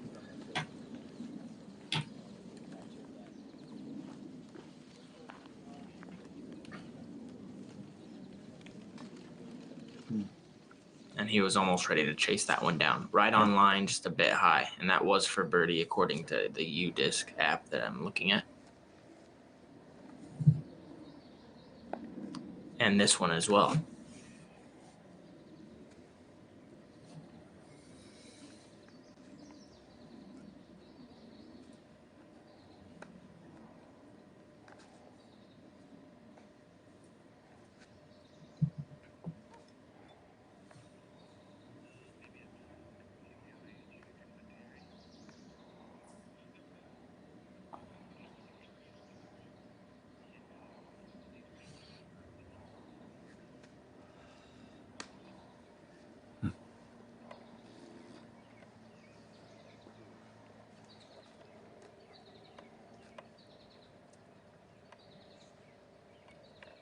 And again, Adam being very deadly from outside the circle. I'm going to say he's at about a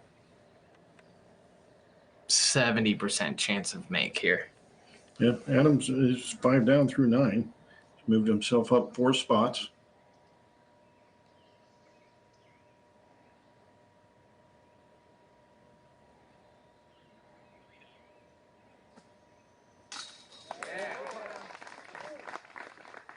Right on cue.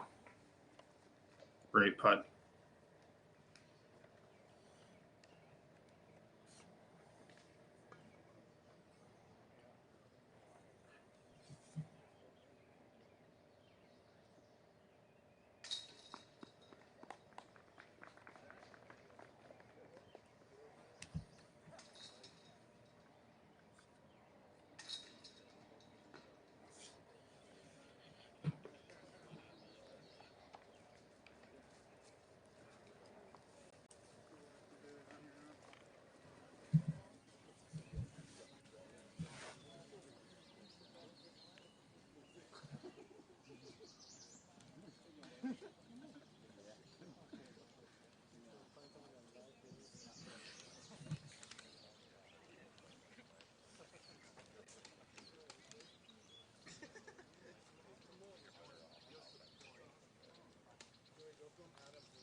Paul takes the lead, and then all of a sudden he's all smiles. Don't blame him. You know, these extreme uphills, I mean, we've got 57 feet of elevation gain. What do you typically like to throw? You throwing a little bit less stable disc or flexing a more stable disc on something like this? Well, I mean, if it was me, you know, I don't have the power that these guys do. So I'm going to throw a little bit more of an understable disc so that I can get up the hill a bit easier, and then something that's going to break to the right once it gets to up that hill. These guys are able to, you know, he might even be throwing fairway driver here. Something that's able to hold a straighter line, which, I mean, it's just incredible. That is. I mean, it's just incredible. The fact that he can keep it that low, seemingly effortless, you know, bullet straight up the hill. That is impressive. It's just, yeah, it's just crazy to me.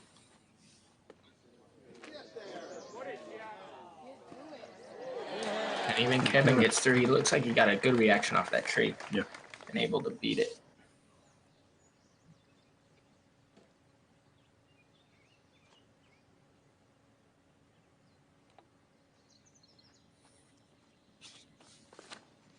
This hole's averaging right at exactly 3.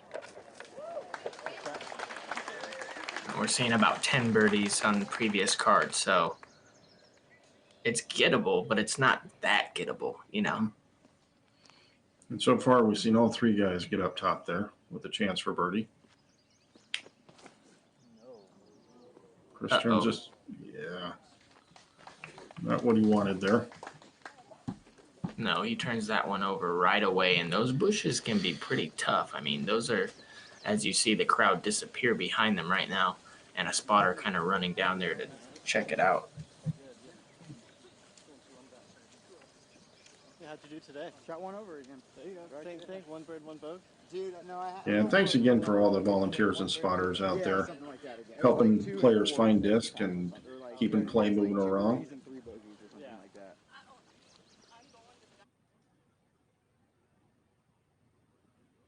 sure this is going to be fairly easy to find with, you know, right around 100 people watching. You would think.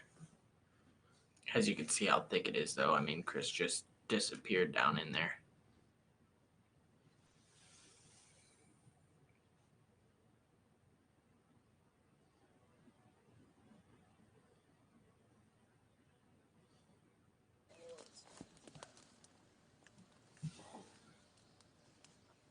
This is going to be tough. Especially him being left-handed. He's going to be looking at almost nothing. Yes. Can you even see the basket from there? He might even be looking at throwing possibly sidearm roller just to get some forward penetration once he gets up that hill. I mean, it's doable. And for the viewers at home, this is one of those situations to where this is what separates these leaders from the rest of the field, is it looks like he seemingly doesn't have a shot. But somehow they're able to get themselves out of these situations and just giving themselves a chance, whether it's just putting himself at 40 feet, 30 feet. It looks like he's completely out of position. But, I mean, he puts that one right outside the circle. He can make that. And if it doesn't hit, he kind of catches a bad break to hit that branch. Yep. That's what they do a little bit different. They don't panic. They assess the situation, and then they're able to give themselves a chance from almost any lie inside 250 feet. It's huge skill to have, definitely. And we talked about it a little yesterday is, I mean, how often do we practice those shots? Does anybody go out to a course and say, I'm going to go in the shrubs and practice these shots?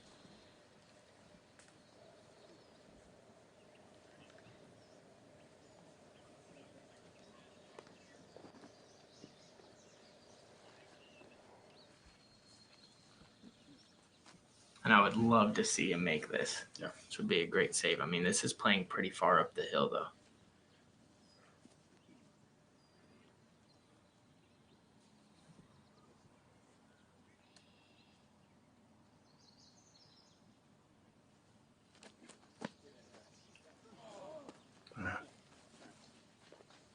And missing it a bit right there. But that's what you want to do, is you want to just give yourself a chance. I tell you this, you take the bottom half of the field and you put them in that exact spot. I bet none of them, well, not none of them, but I bet a lot of those players don't even get to a putt. Yep, you're right.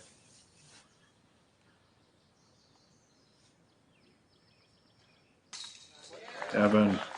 I like that stroke a little better. It looked like he took a little bit more time on his stroke, not to set up his stroke, but on his arm swing was a little bit slower, and it looked like he made sure to get to his release point there.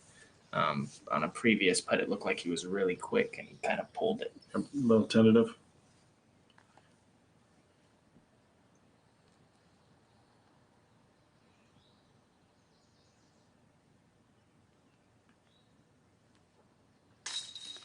Good putt from AB.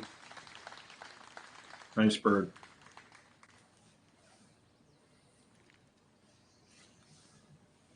Seems like he gets taller every time I see him. Yeah, kid's 6'4". Yeah, the last time somebody measured him. Yeah.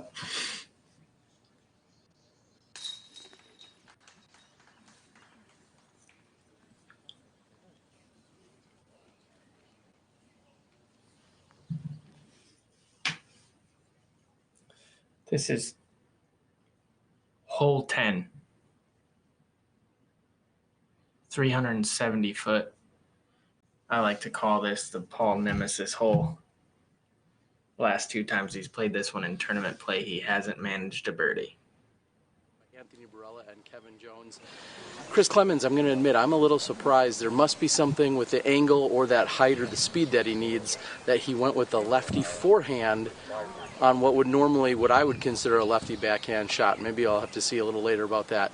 We've got a great gallery out here. Everyone seems to be very enthusiastic, enjoying what's going on. They've been very mindful and very quiet. So that's about all you could ask for from such a great gallery. Great crowd control. And there's been spotters that have been hustling around all weekend long. Sometimes you'll see them throw like a lawn dart as they're chasing after a disc. Sometimes they mark them off the fairway and even in the fairway, so you know that they're out here working hard. The humidity and the temperature, well, it can't decide what it wants to do. It feels really hot and humid one moment, and the next moment it feels kind of cool and a little bit, well, we'll say a little bit more tolerable and manageable. The opening of this round did start with a few sprinkles. I don't think we're going to see anything else like that for the rest of the day, and if you knock on some wood, I don't think we're going to see any inclement weather throughout the rest of the weekend. So, but you want to keep an eye on Johnny McRae. I just looked UDisc Live. I think he's up about 26 positions. He's 9 under through 14 holes. He's out here shredding. Before the tournament started, or today's round I should say, I saw him lying on a picnic table, and his wife was actually kind of working his various joints and muscles, trying to get him loosened up.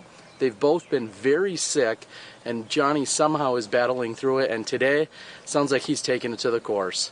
There's your update from hole 9. We're going to head to the back. Back to you guys. Thanks for the update, Terry. Yeah, and you know, he's mentioning Johnny McRae moving up that leaderboard. Johnny has a quick turnaround from last week. He was playing in the World Championships over there in Vermont. Right. So to then make it to Michigan to play this while being sick, hats off to him, especially putting together a great round that he is. He is now 10 under through 15 holes. He's up 32 spots from where he was, tied for 5th. Not only tied for 5th, but 4 strokes off the lead. Wow. Definitely making moves on moving day. And then we're kind of seeing the same names. Johnny obviously making the big move up. Joel Freeman staying in the exact same position. So other than that, we have shifting in the top 10, but not really shifting from outside to inside the top 10. Yep.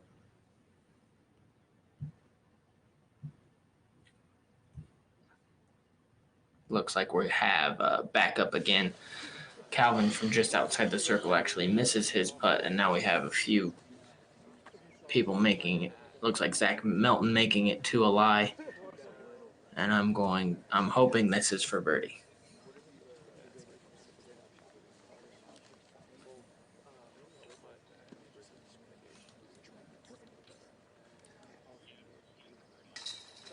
And that is for birdie.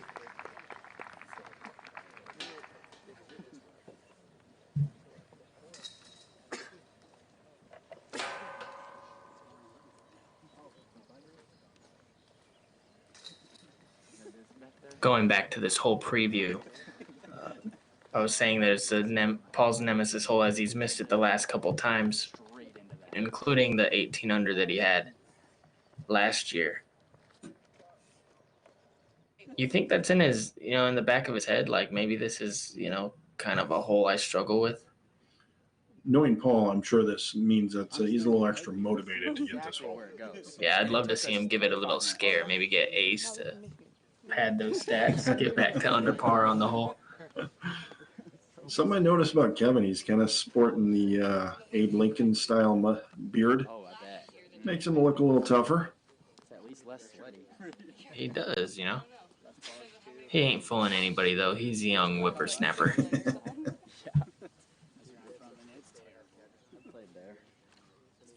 He is one of the only players that we see actually not wear a hat on tour. Wear some sunscreen. Yeah.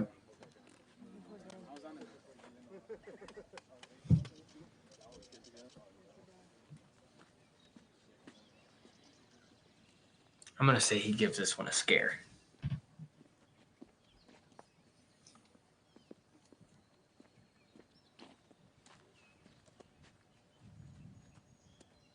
Little things like this, I feel like, motivate Paul. I agree.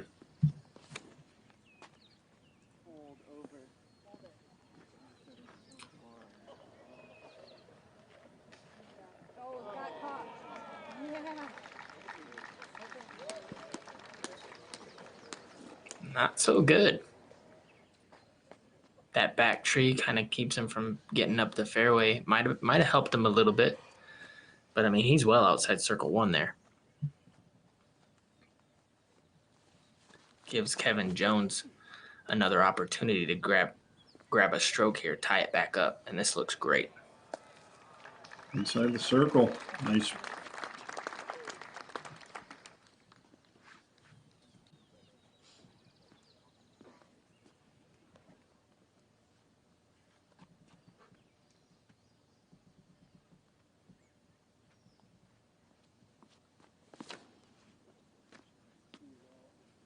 This one looks a little bit too turned over to where that was actually very helpful.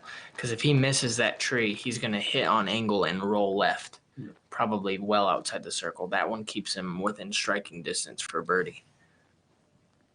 Sometimes you need little kicks like that to kind of get your round going. He's sitting at 2 under on the round, obviously well off the pace he was yesterday, so we know he has the capability of putting together some good rounds here as Chris sneaks through that gap and gives himself a chance up the hill as well. We haven't seen him connect from outside the circle yet.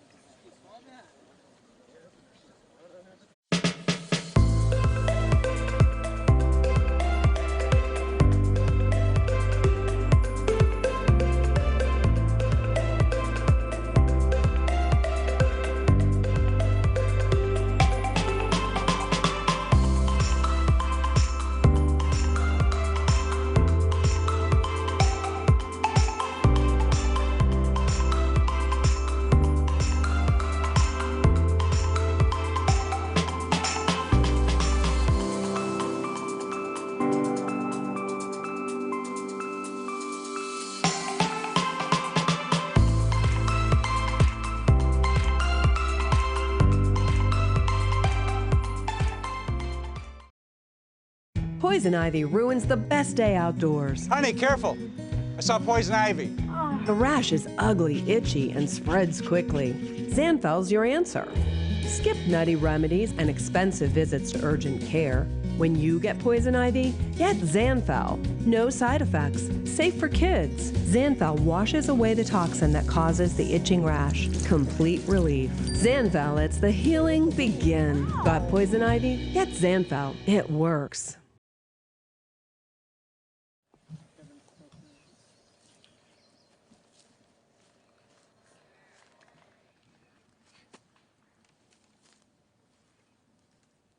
Paul's put himself in an awkward position, not only outside the circle, but he has his tree on the left that he has to deal with. And with gravity working against him, it's going to be tough to get this one up there and pushed left.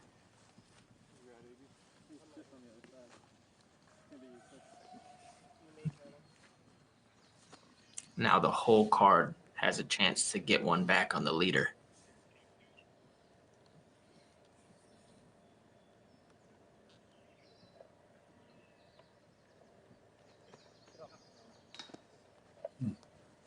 Chris unable to get the right height on that one.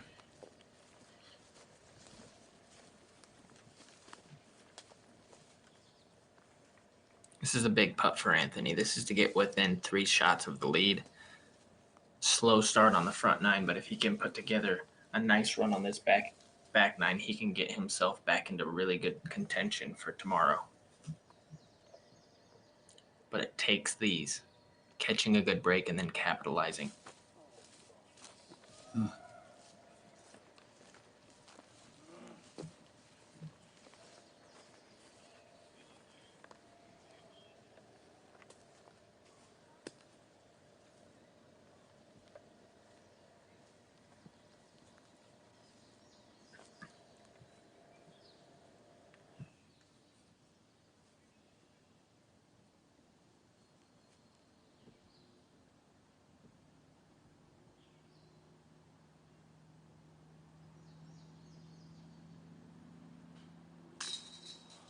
Oh, set.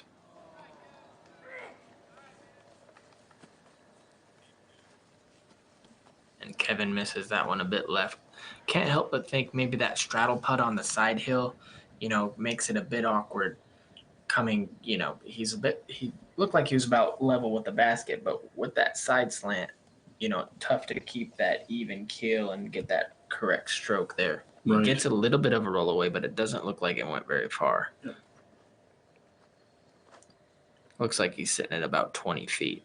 I mean, this is directly up the hill, but I don't think this should be a problem. Looks like he has good footing. Shouldn't be, but with his putting style, it's going to bring that hill and that shrubbery into play a little bit, like you've spoken of before. Interesting. And he gets it done. And we've seen him have 2 putts now. You know, very makeable putts in the circle that he's missed. That's going to bring his putting statistics down a bit.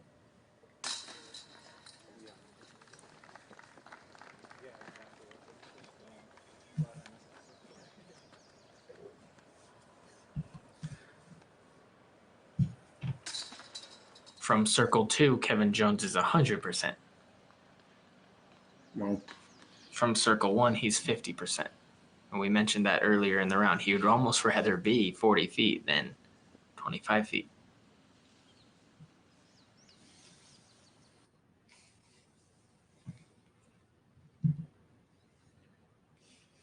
$358 feet straight up this hill.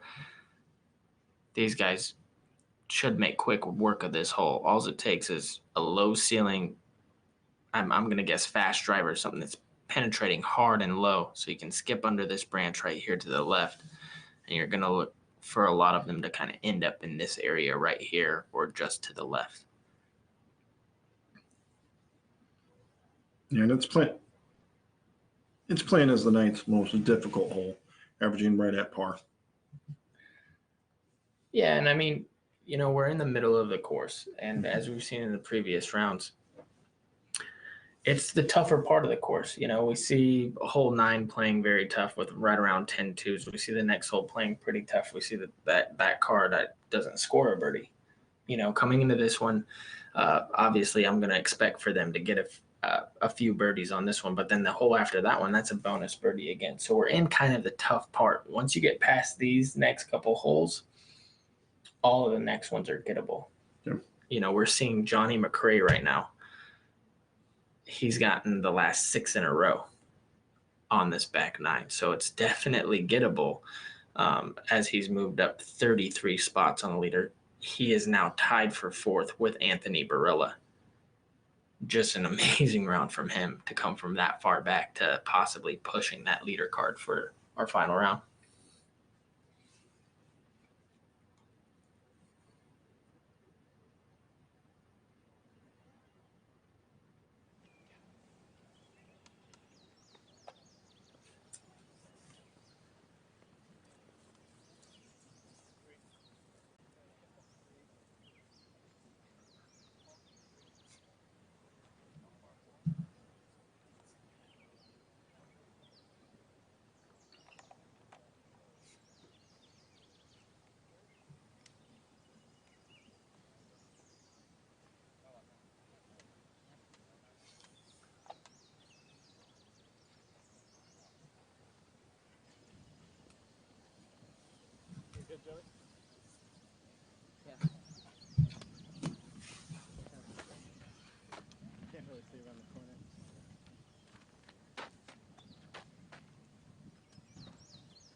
Paul puts a little too much hyzer on that one. It looks like he may have missed his angle to where he got it so far up in the air that it ended up pushing left off the fairway.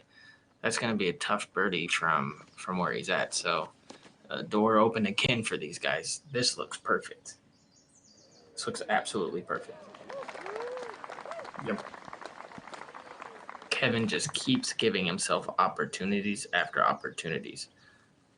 Now with Paul in the shrubs on the left, he's able to give him a putt to possibly tie for the lead again. And we've said that several times so far this round.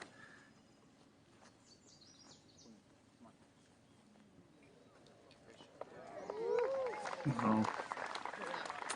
Anthony says, anything you can do, I can do better. Puts it a good foot in front of his lie. And I'm guessing if we had the audio as they walk up to the hole, he would mention something to Kevin. Some friendly banter between the two. Here's Chris. I like the height on this one as well, even though look like a little bit too understable. He'll be at about 60 feet there.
Yeah, while we were off commercial, we just missed Clemens laying up.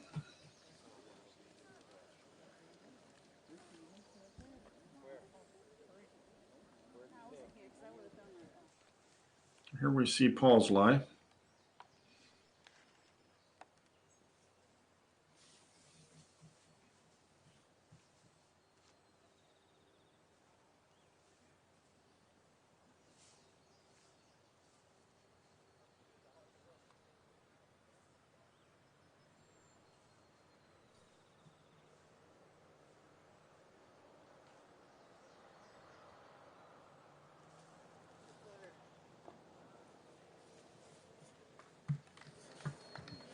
Looks like on his downswing, he had some of those high weeds kind of in his lie. And we've seen him when he gets into those situations. We've seen him, maybe that's a bit when he struggles, when he has something as he comes down, really anybody, and then making your stroke up. If anything touches your arm or your hand, it can really take you out of your element. Kevin is able to tie it up this time.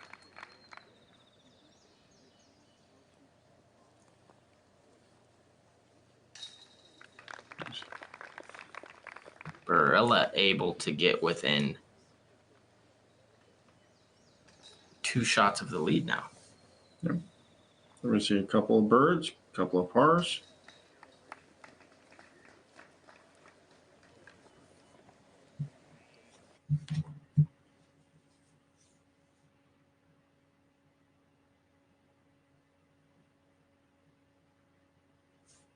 Hole 12, 534 foot. This is my favorite hole on the course. As you sit up from the tee pad, what you're going to want to do is throw a shot. I believe we'll see sidearm from Paul. We'll see sidearm from Kevin. We'll see a lefty hyzer from Chris that gets around these trees right here. And then you have one more to beat, which is this one. And if you can skip somehow right at about these rocks and then push your way up to this green, you'll give yourself a look. This is a par 3, so one of the harder par 3s really on tour. Yep. You like the hard holes. This is the second most difficult hole. Only 4% of the field birdie in it. Yeah, but that's quite a few birdies, honestly. Yeah. There's 5 birdies, and one of them was a throw-in by Reed. Nice. From 66. And a circle 2 putt by Cody Van New. Don't want to kill his name. By Cody.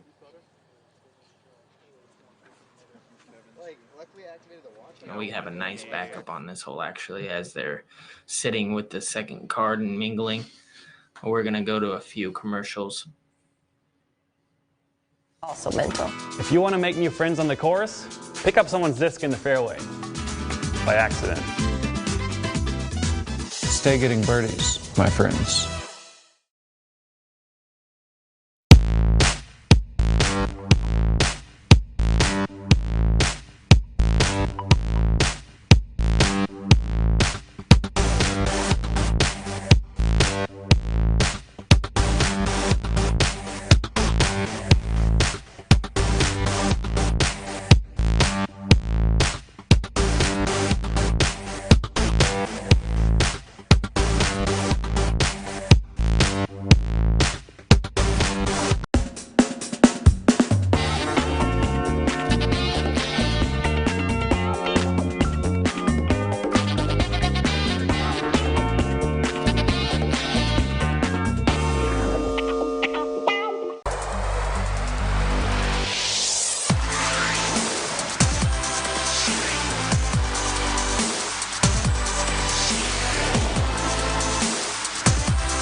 is the First Run IPA. Come visit us in Bend. You'll get fresh beer.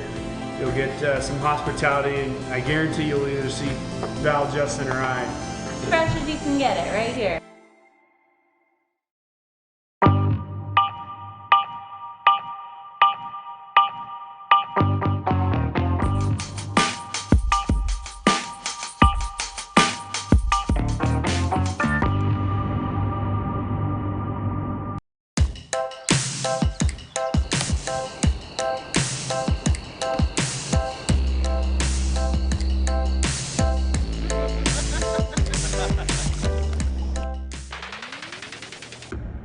When I need to check the wind, I just let out my hair.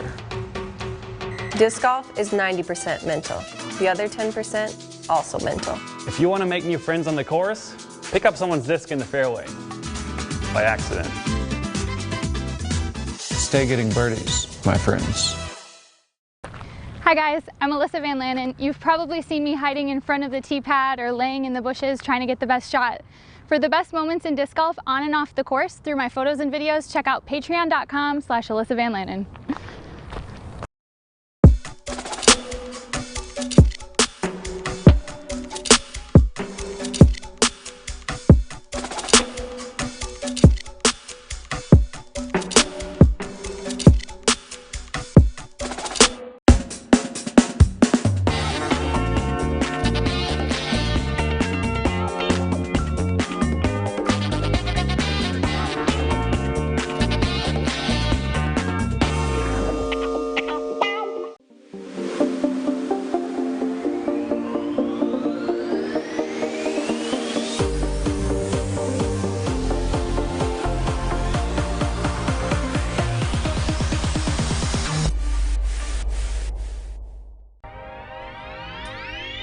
What do you think, flatness and stiffness on this? Somewhat flat, neutral stiffness.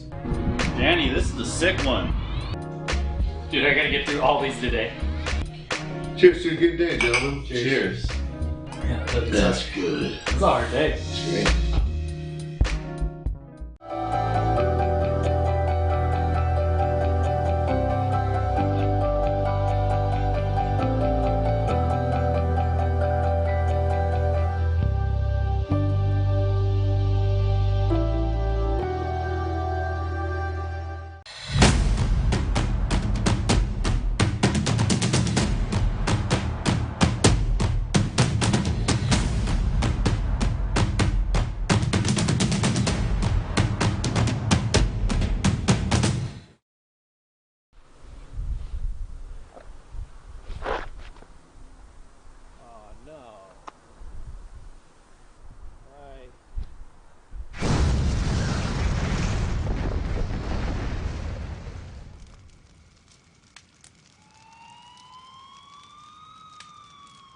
Today, we'll be talking about the Nuke.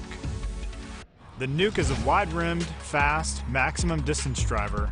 When throwing on a wide-open course with the Nuke, I'm using it to unleash maximum backhand distance potential. Due to its slim profile and wide rim, the Nuke also fits really well in the hand when throwing sidearms. If I'm looking to throw down some boom sauce, I'm going with the Nuke. You can pick one up at discraft.com or your local disc golf retailer.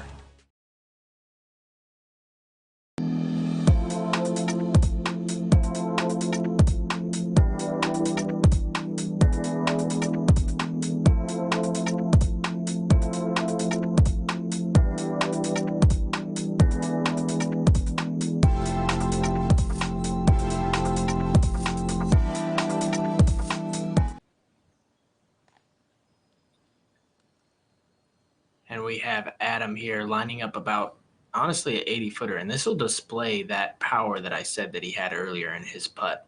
He is deadly from everywhere. And you can see even through his reaction right there, he's kind of disappointed, even though, it looked like he was about 80 feet. Pulls it a bit. But guarantee he was running that. Get so much spin on that putt. Yeah, it really uses his whole body through that jump to propel the disc forward.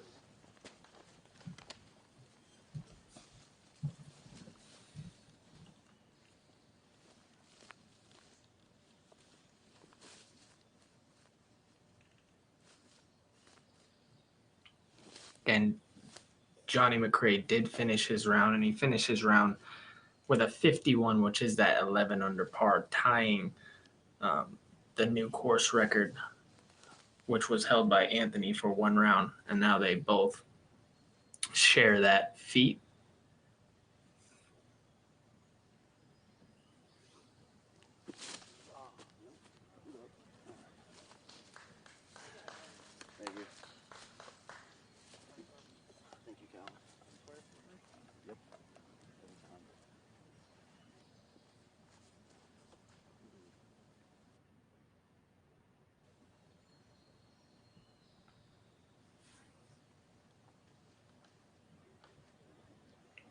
Looks like this is Willie to the left.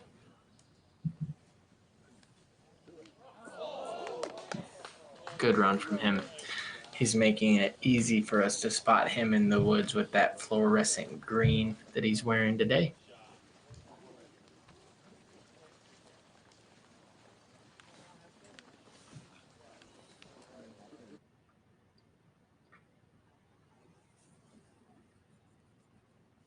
It's funny how fast this course can bite you too.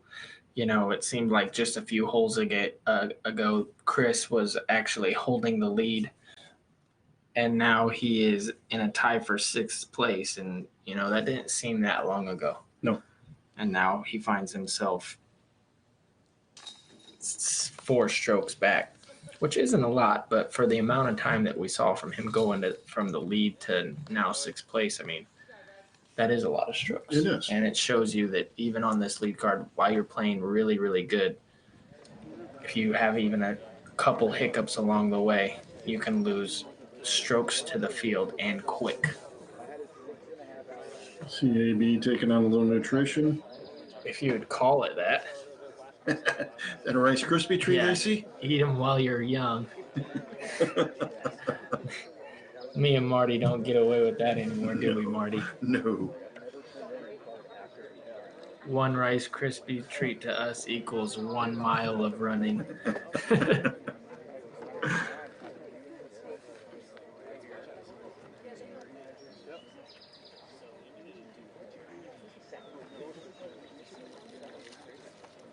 Kevin Jones actually has taken the tee pad and taken a tie for the lead. He has the power to get this one down there. He's going to be aiming at the person kind of in the red there. This one's hyzering a little too much.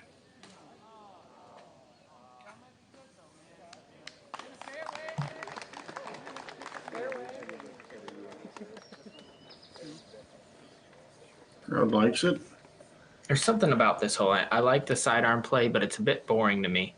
I love watching backhand fly down this hill and then take that late turn into the fairway to kind of match that hole perfectly. And I've seen those are the ones that get the closest.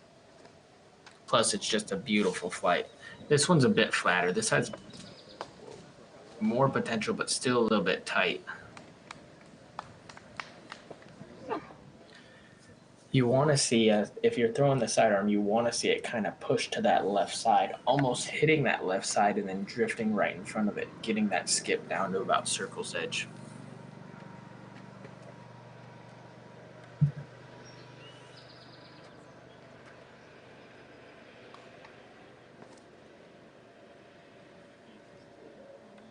And this one's a little bit too tight as well. All of them really having the same problem. Let's see if Chris can flatten this out a bit. Learn from these guys' mistakes.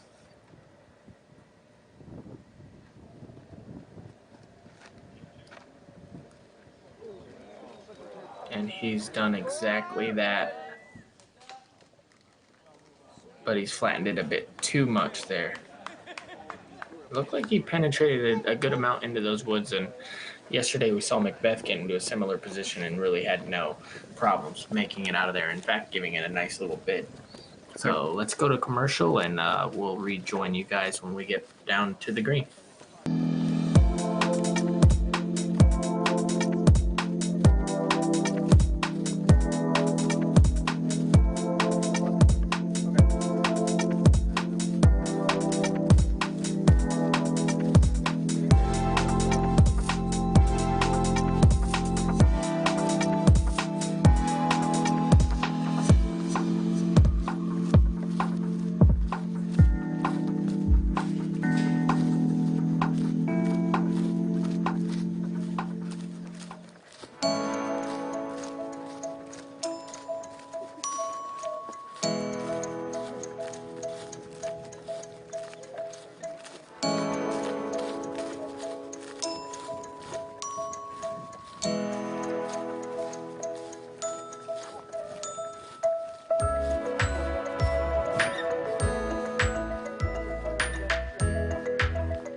Looks like AB is going to be first up to throw.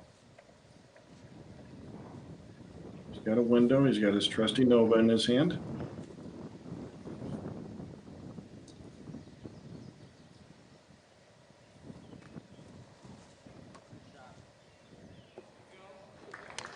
Great shot.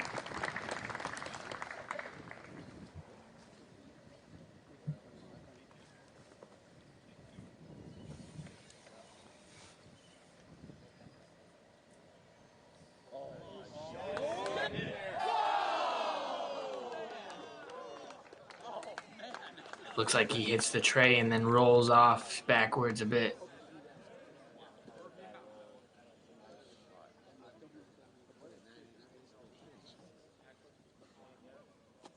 Kevin giving a good bid there.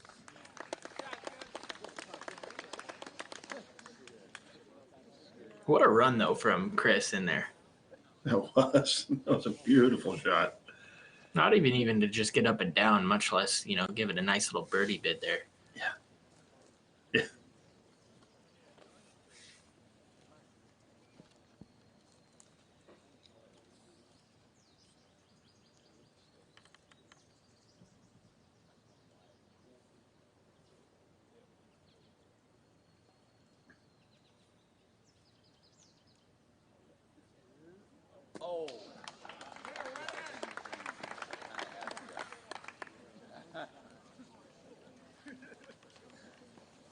Looks like Chris is going to have a little bit of work left, but nothing too tricky here.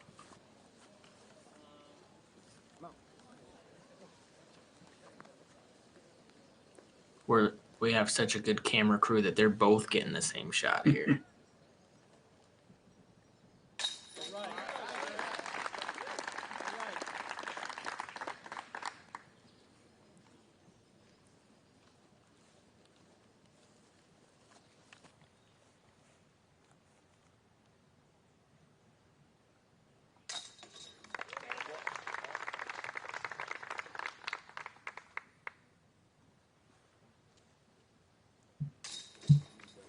Can't help but see the logo of Kids Disc Golf right there.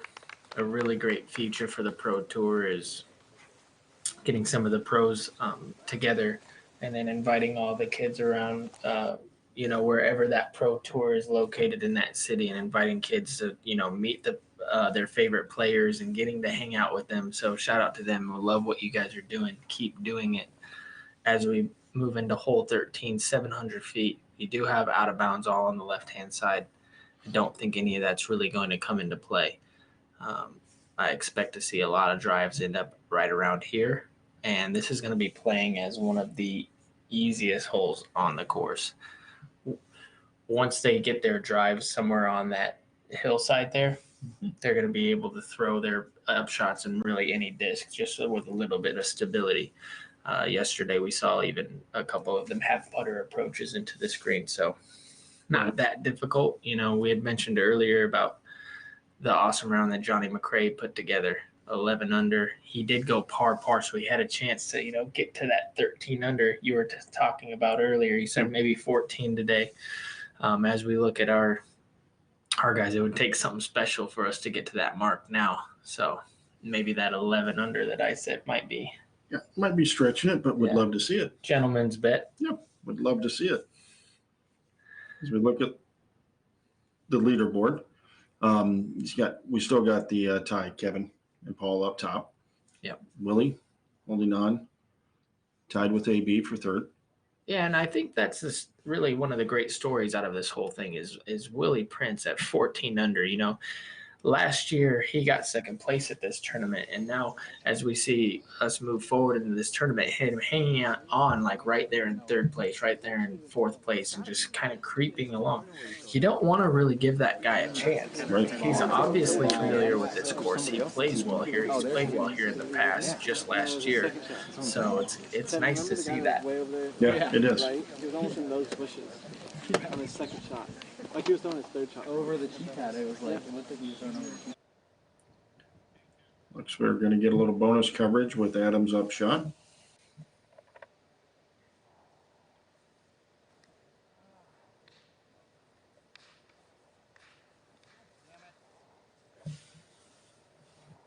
You can see how the slope can get you there. Looks like he got it a little bit nose up, just kind of fell straight down, and that's going to cost him a stroke right there. That's the price of getting off this fairway, though. You really want to stay in the middle. You get off, and then your footing can get really tricky off to the edges of these fairways.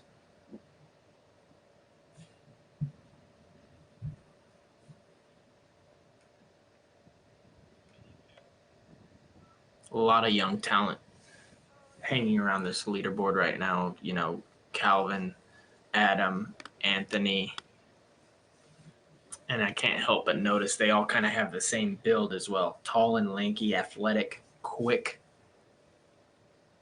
True. What would you think the average height of these guys are? Oh man, probably 6'2", 6'3". And Kevin, I think, is a little bit, probably right around my height. So he's not tall in stature by any means, but he has the build of an athletic body. He is very fast, very athletic, has a sports background in baseball along with soccer and football. It's just a tiny difference. I know he's played golf in the past as well. So it's like he's definitely an athlete. The boss is like a little quicker, so for like these big towering things, I could get them up faster and higher, and then they'd come nose down. These are more like sweeping hyzers. I don't know. Okay. That's the only difference. Yeah. That makes sense.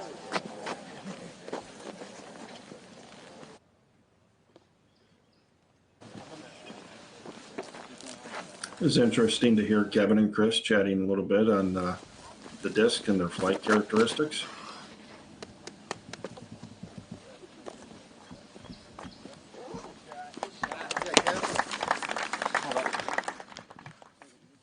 Very good shot. Surprised to see him not go with a more aggressive line, try to get a little more distance, but you really don't need it. AB will get a bit more aggressive here. I can see him lining up from the right side to the left side of that fairway. And that's really far up there, man.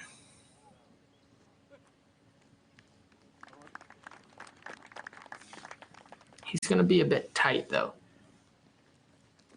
Shouldn't be a problem. Probably could throw a Firebird or something from there that's sweeping from right to left into that green. The nice thing about the green is it does have that slight backdrop to where it really works as a kind of a good catching mitt there. Speed control really isn't a problem going into that green. It's more of just getting the line correct.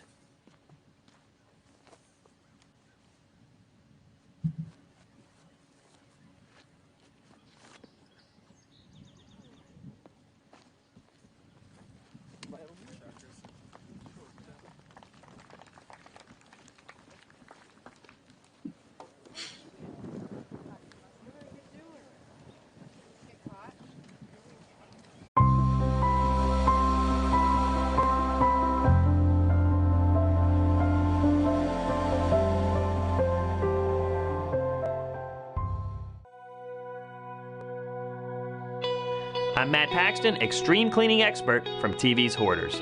People turn to me when they have big challenges. When it comes to making commercial and office buildings look their best, big jobs require big help.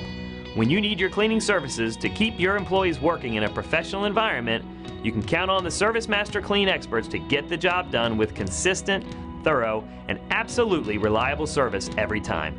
Service Master Clean, where the experience matters.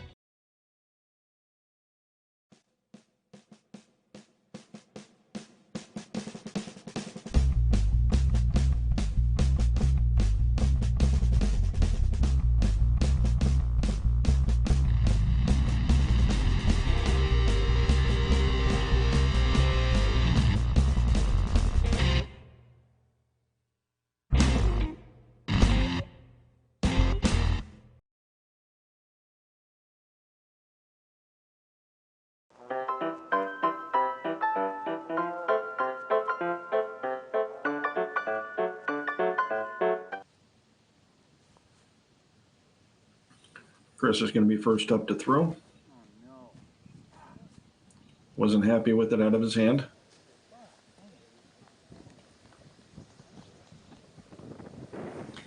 Yeah, and he misses that one way right. definitely a pull, and he'll have 80 feet or so, maybe even more.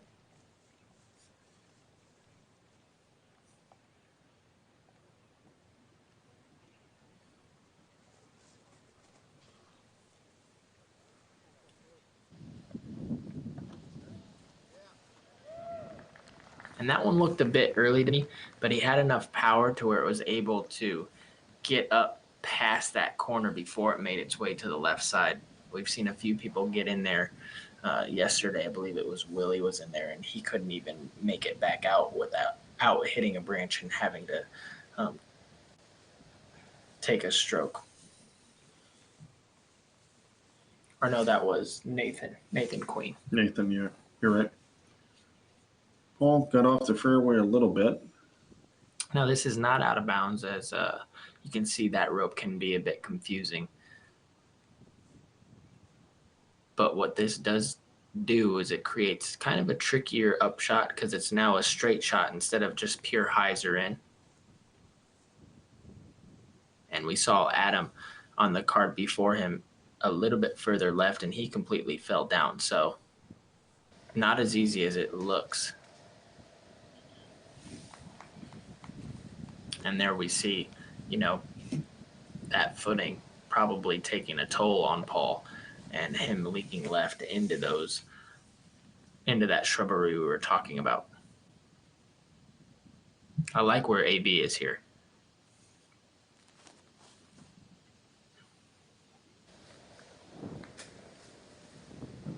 And that's pretty good. He's going to have a kind of an awkward straddle out, but shouldn't be a problem unless that wind picks up, which it looks like that bush was kind of moving. And so maybe something we really haven't touched base on is what kind of conditions they're faced with out there and if they are picking up. Looks like the wind is picking up a bit.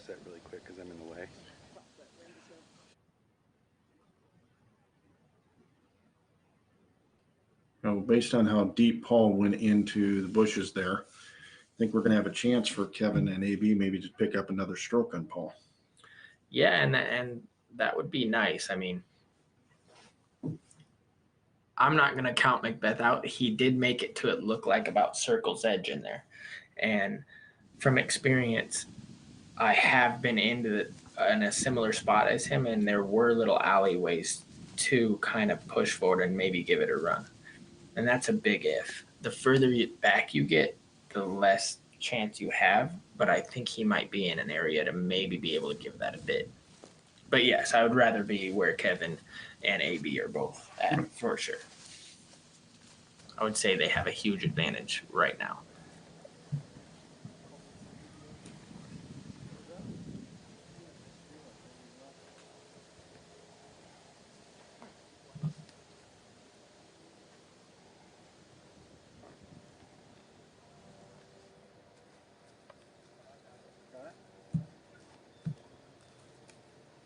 Looks like Paul's found his disc. And judging from this camera angle,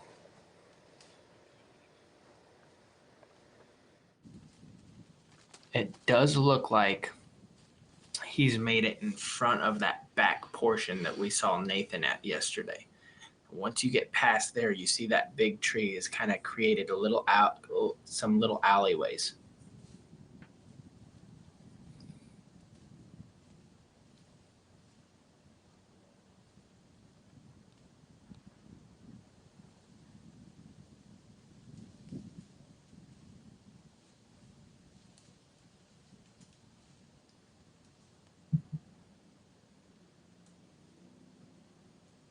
That's one thing we've seen with Paul, and I want to bring up Ricky Wysocki, is when they get into trouble from this distance, somehow they find a way to give it a little bit.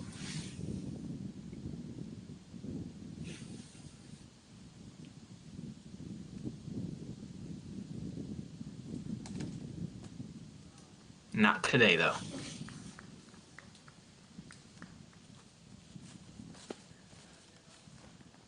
Big moment now for Kevin and Anthony. I think Kevin's a little bit closer than Anthony, and this is where his stature could come to bite him. as he's having to deal with these low hanging branches and definitely swirling winds. I'm surprised that he's not going to a knee right now, but showing us why he chose not to. Gives himself a little confident skip away from the basket. And momentarily pulling himself to within one stroke of the lead.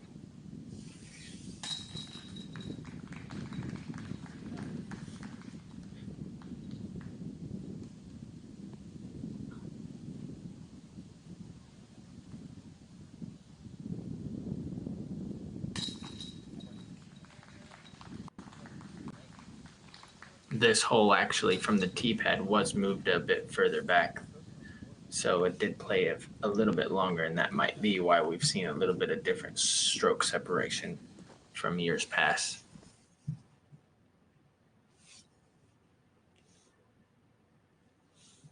Hole 14, 375 feet with 43 foot of elevation change from top to bottom.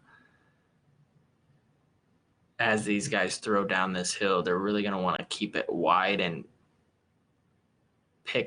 really pick a spot for their disc to hit a stability point right here for whatever disc they choose to dive right before this right-hand side of the fairway into this fat part of the green. We've seen the big mistake being early from previous round, so I wouldn't be surprised to see these guys make the correction and kind of push that back side of the fairway a bit more, Marty, to come kind of into this green. Surprisingly, this is one of the holes, when I think of this course, it was like one of the must-gets. Yep. And as I look at the scoring average on this hole, it is 2.71, which is the easiest hole on the course. So I wouldn't be surprised to see these guys pick up a couple birdies here. And if you do lose one, it's going to feel like you lost two on this one, because it is playing as the easiest hole. As Kevin is lining up his tee shot. Yep. So Kevin has moved into the sole leader spot.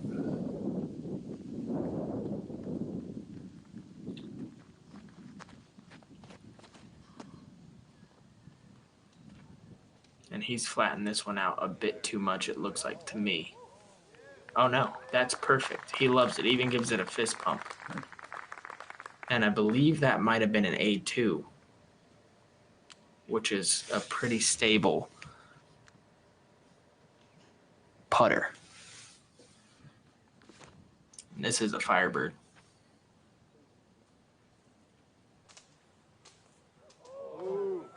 Loving that. Getting a little bit past the basket, he'll have to deal with a similar putt that he just had.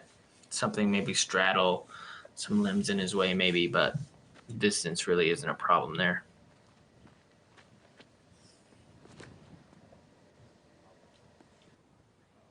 And Paul throwing drone here and getting a very good reaction off of those trees, and that'll make good for a birdie from there. Looked like he actually dropped on the other side of that tree line, which should put him inside 20 foot easy.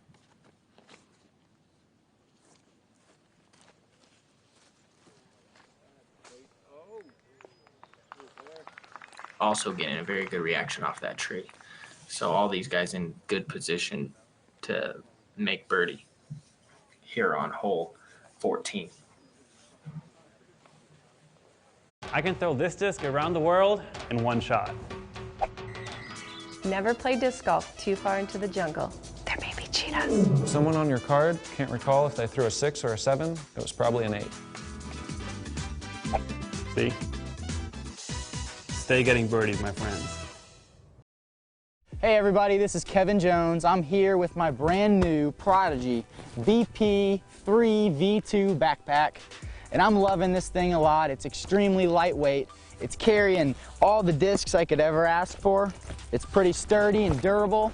I've got my 2 putters up here, no problem. Room for a towel if need be. It's really lightweight, it's extremely efficient, and for all you, it's extremely affordable. So come check it out.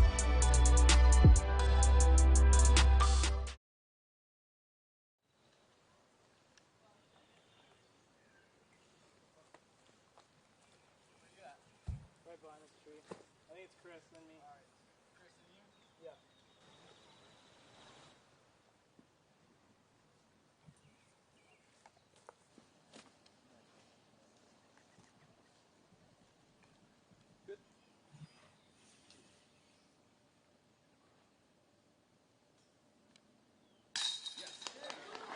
Nice putt from Chris there. He actually got a bad reaction off of that plinko that put him on the back side of that tree, but able to straddle out, make a nice aggressive stroke and putting it right in the center for bird. And now from exactly the opposite side, Anthony trying to do the same.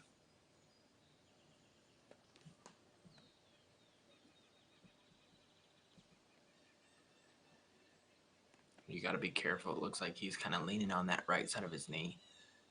Tendencies to pull this a bit when that happens.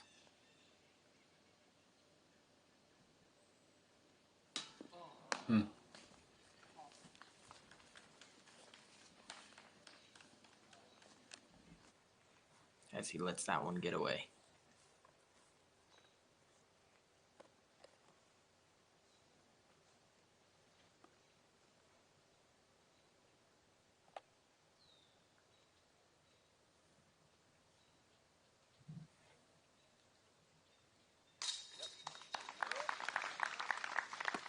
The nice thing about seeing Kevin play so far is it seems like we haven't seen the best out of him yet. And if he can, in these holes to finish, in the round to finish, if he can somehow find, that sweet spot of matching his inside the circle putting with that good driving, it'd be really hard for any of these players to beat him.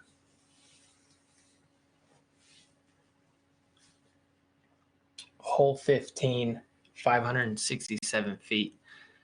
Really, the only trouble is off the tee is this left out of bounds line. That tall grass is going to be all OB. You're going to want to throw something from left to right. I think most of these guys are going to throw sidearm, except for Chris, who is left-handed, so he'll just throw hyzer and then, a basic shot across this little valley to this green right up here. Yeah, it's playing as the second easiest hole with 48% of the field getting birdie on it. So coming into the two easiest holes on the course,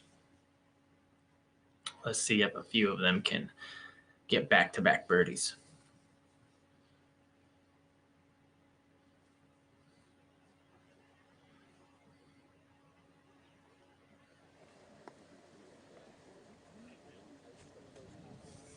That's a good shot of the gallery. Behind them, kind of crowding in, everybody anticipating each next throw.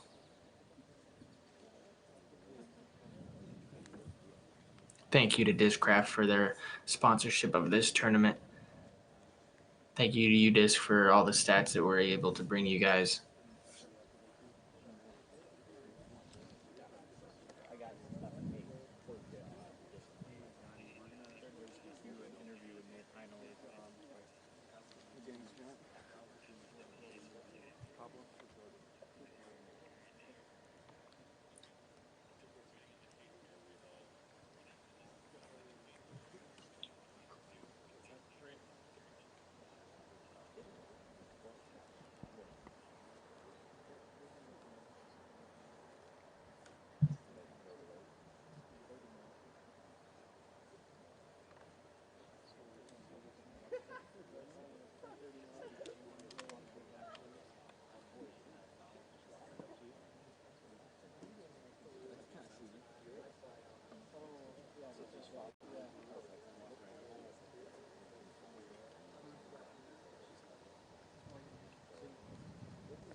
They should be clear.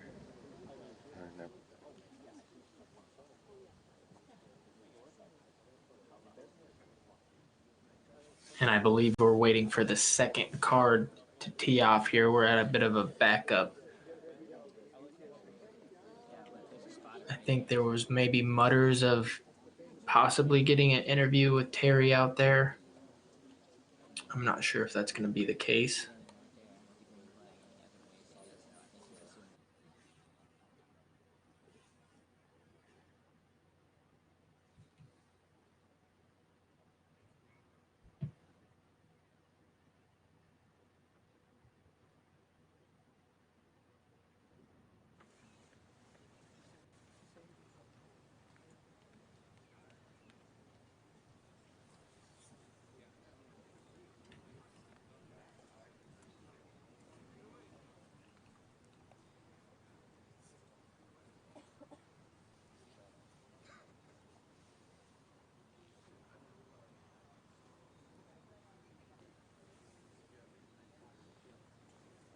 Thank you to Grip 6 for their sponsorship.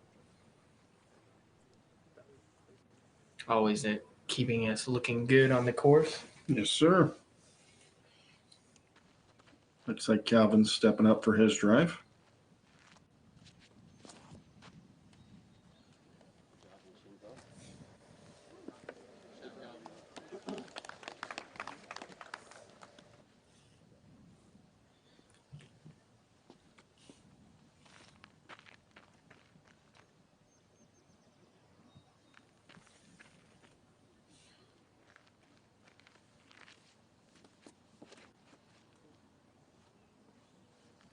Zach Milton. Looks like he's tucking it a bit right on that one. Crowd likes it, but I think when he gets up there, he'll realize he'll have some tough footing on that one.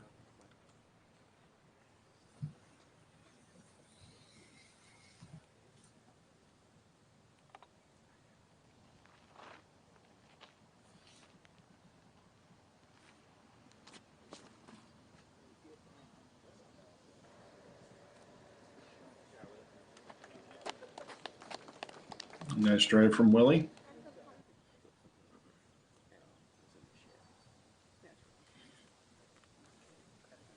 Willie still sitting in fourth, tied for fourth.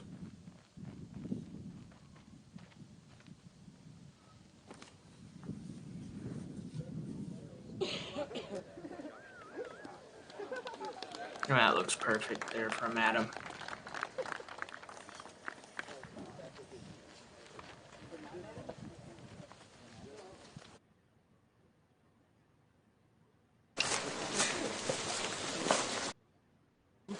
Terry Miller joined now by Nate Heinold. Nate, we've got a couple of things to talk about, namely World Championships just around the corner, just a few weeks away. You're here partying? What are you doing? Why are you here? Shouldn't you be back working? I'm playing, if you call it that. Just don't look at UDisc to see my score. So their thumb might get tired scrolling. The thumb, it's not the bottom, but it's close enough. So no, I had to get a bunch of stuff for Worlds as well. But I do like coming up here to play this course. Until this year, I didn't enjoy my own play. Well, let's talk a little bit about the support that you've received from Discraft through a number of years for the Ledgestone, and now, of course, we're here for the Great Lakes Open. You come over here, you're able to pick a few things from the factory. You're always doing some fundraising. You're looking at $40,000 when it's all said and done for St. Jude. How in the world do you have time to do all that work and fundraising? I don't, but I make it work. So no, I just spend a lot of time, working on it. Is the bottom line. So now the Ledgestone just a few weeks ago, of course. Have you fully decompressed from that event when you're talking about 1,000 players and all the work that goes into it? I haven't. I mean, most of the stuff's done. There's still a few bills that haven't come in. Maybe one person hasn't given me their PayPal to get paid yet. A few player packs to ship, but for the most part, the bow is tied on Ledgestone. So how in the world would you take that event and then make it even bigger next year?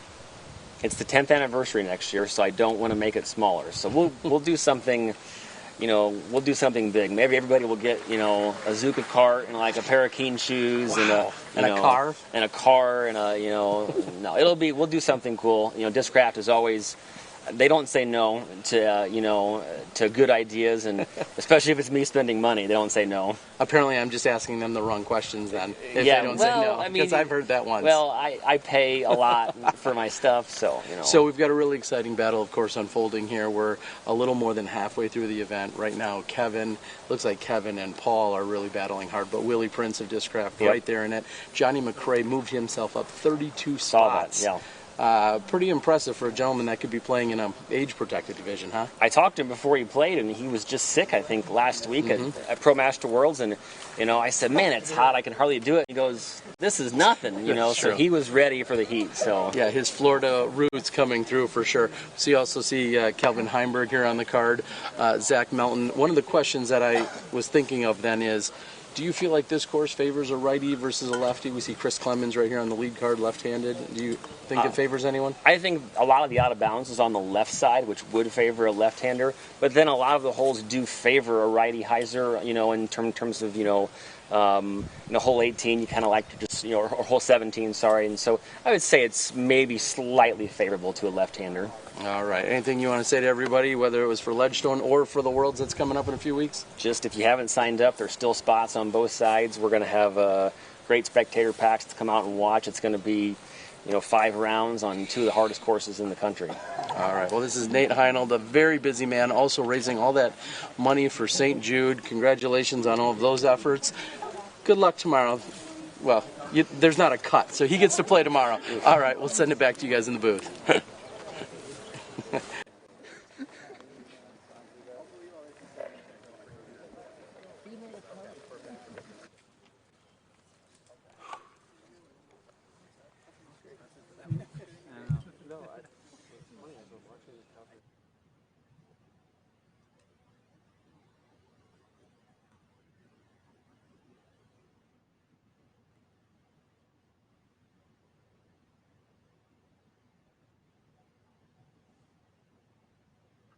Nice interview there from Terry to Nate Heinold, who did just run the last Pro Tour event over there in Peoria, Illinois.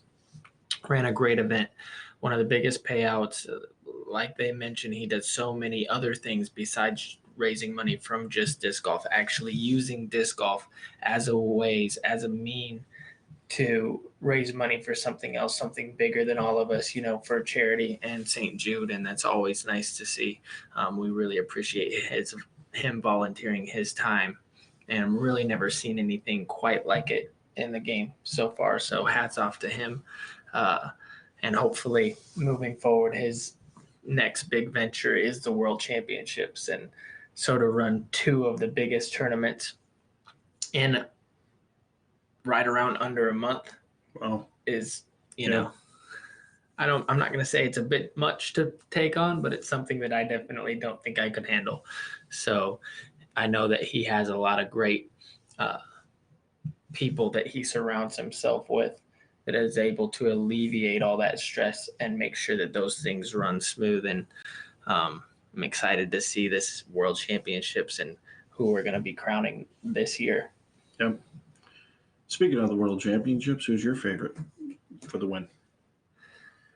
I mean, there's a few obvious choices. Paul Macbeth is playing really, really great. I think when I think about hard courses, which I've heard this new Northwoods design is one of the toughest courses that we've ever seen in disc golf. With that being said, I can't help but think about grinders. Somebody like a Josh Anthon, who's been so close so many different times, taking second last year, but it being more of a thrower's course, more of a, not get that many under par type things, a U.S. Open type venue. And when you get to those harder courses, as Kevin throws a really great shot there, you think about people with experience. Mm-hmm. Right. And so I think Anthon will be one of my favorites. You can't bet against this guy right here.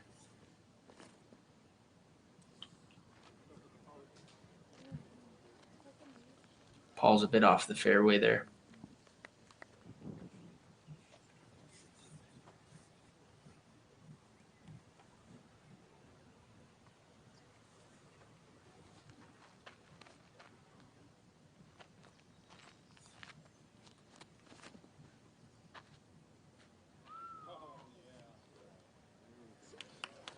Perfectly executed there from Chris.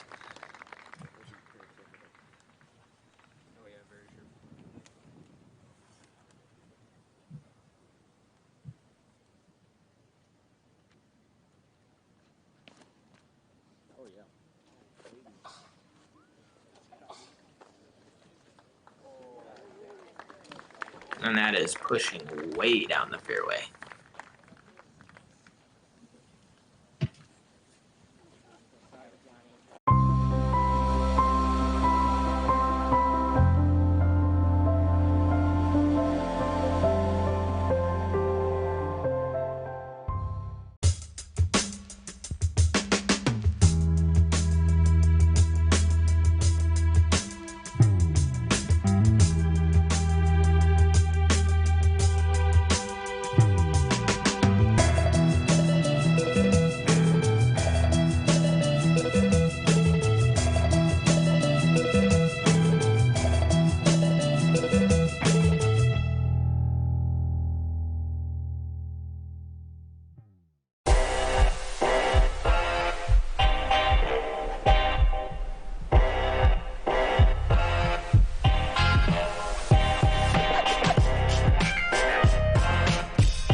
Here's Paul looking to throw his upshot with that big Z Luna. He's asking for it to sit. And that's a good shot. He'll have about 25 feet down the hill. Not a gimme, but... And especially with it, I noticed the wind, it was kind of picking up there for a little bit. Yep. That makes downhill putts kind of a little bit trickier to maintain that control.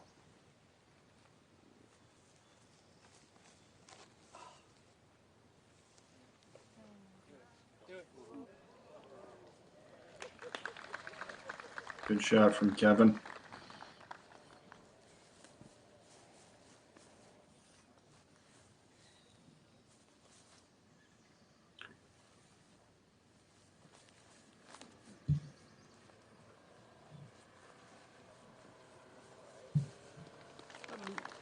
And these guys showing you why it is the second easiest hole on the course.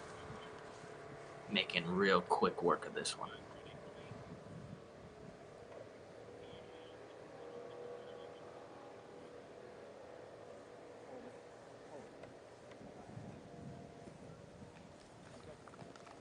And that's okay. I mean, we've seen him struggle a bit from that distance, so I would want to see AB a little bit closer, personally. But he should make good from there. It's quite a gallery they got out there today.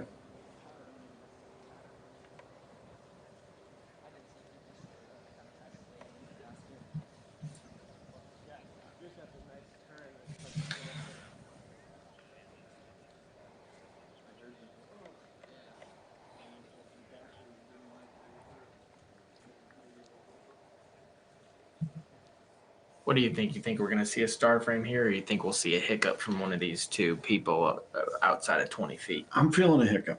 I am. You are? I am feeling a hiccup.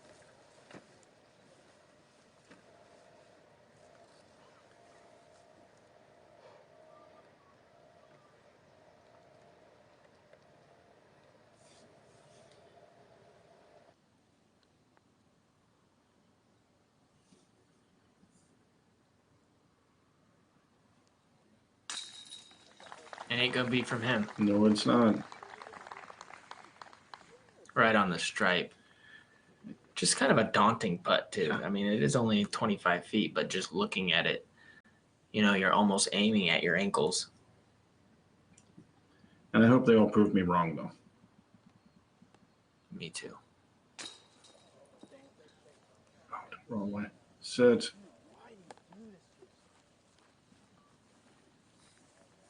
Anthony says under his breath, "Why do you do this to yourself?" Oh, man, if we haven't all said those exact words over and over again.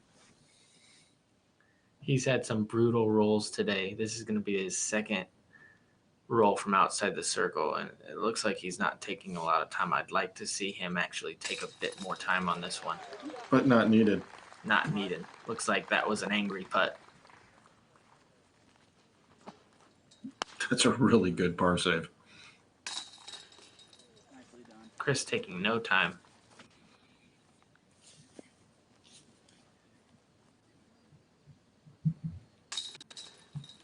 And just a second ago, Anthony had gotten within 2 shots of the lead, and now he's going to be leaking back to 4 back again.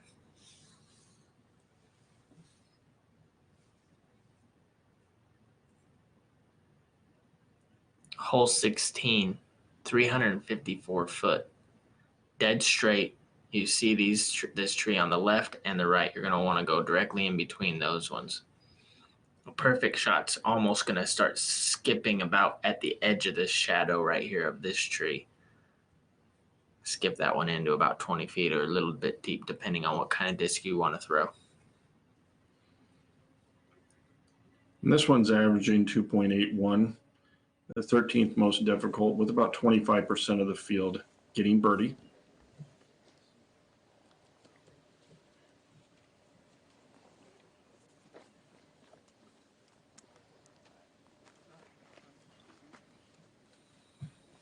Seems like Kevin's been up there for a couple minutes waiting for his card to get over there, get situated, get scores down. He's ready. All the spectators. There's like a guy with no shirt on in the middle just standing there. So lots of kids. Kevin goes, "Is that Jared Stoll?" Oh my god. It looked like him, dude. You would have laughed. Really? Yes, you would have laughed. I genuinely thought it was. This guy's shirtless. That seems like a Jared thing to do that. Dude. Kinda, yeah. I like wouldn't have been surprised. Which one's?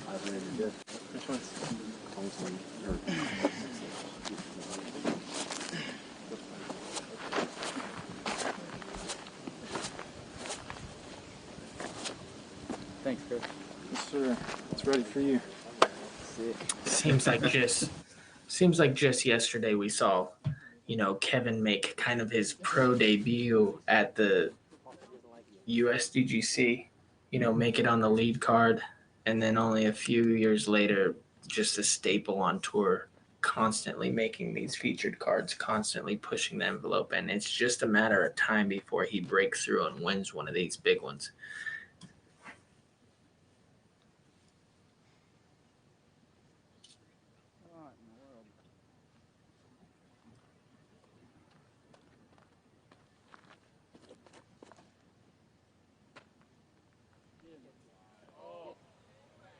Perfect.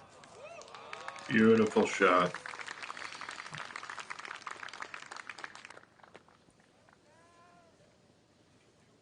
Paul will be looking to match that. Even just last year, Paul and Kevin were exchanging blows early in this tournament as Paul pulls that one a bit to the right and then gets a pretty bad kick even further right. But Kevin was in position to make a run at this tournament, and then Paul decided to kind of slam the door with that minus 18 under, and Kevin had mentioned that a few times, saying that he kind of just forgot that he was even playing on the card, having to see and watch something so, a round like that that's just like almost changes the game a little bit. Yep, it did.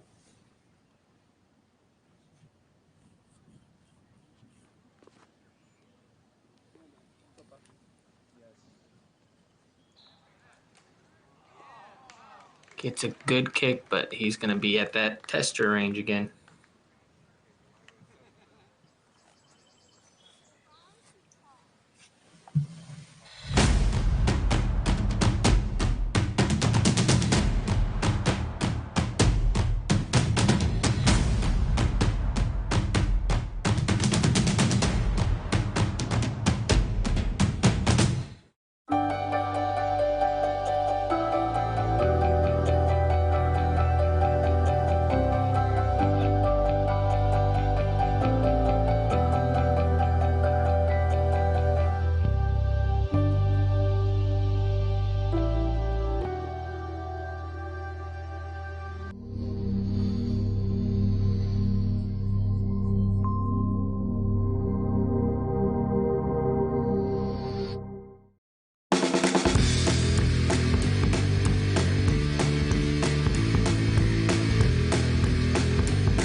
Visibly frustrated Paul is here, having to just lay up on one of the easier holes on the course. Even gives that one a little bid, but that's a par. Kevin going to pull 2 strokes clear of the rest of the field.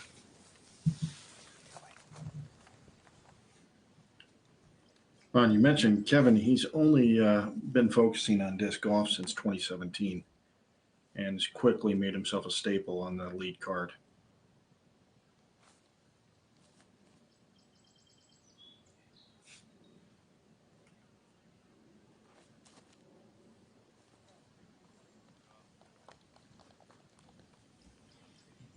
Chris didn't have much of a choice on that one besides a layup. We we saw AB make a nice putt after missing kind of a shorter, makeable putt. He makes a nice putt up the hill. But now we see him kind of taking his time again. I don't want him to talk himself out of this one.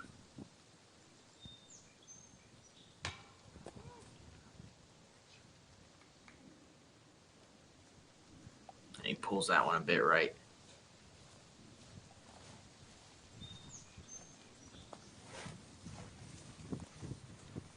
And if he could just somehow figure out how to have 3 really good putting rounds, this kid would be really hard to beat. Yep. Yep. And again, we forget he's 19 years old.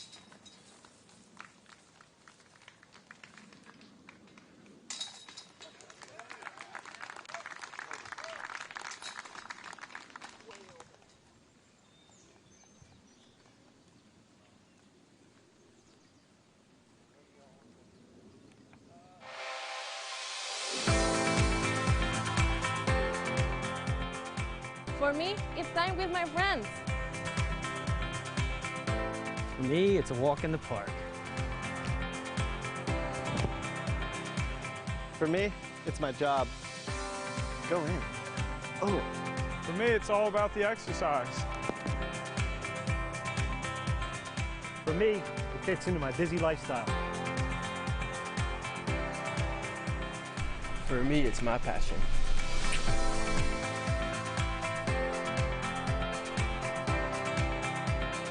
For us, it doesn't cost much to play. For me, it's fun.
Yeah. Champion Paige Pierce. That's hole 18. Now we're finished with the Idlewild Open.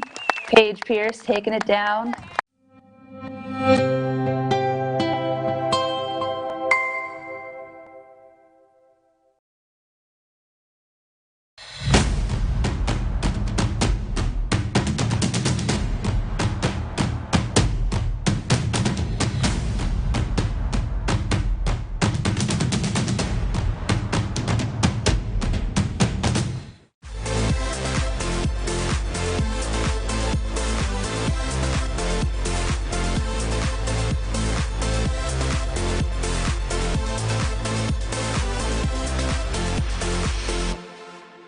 The PDGA has ignited the passions of professional and amateur members, paving the way for generation after generation of diehard players. Disc golf isn't just your passion, it's ours too.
Oh no.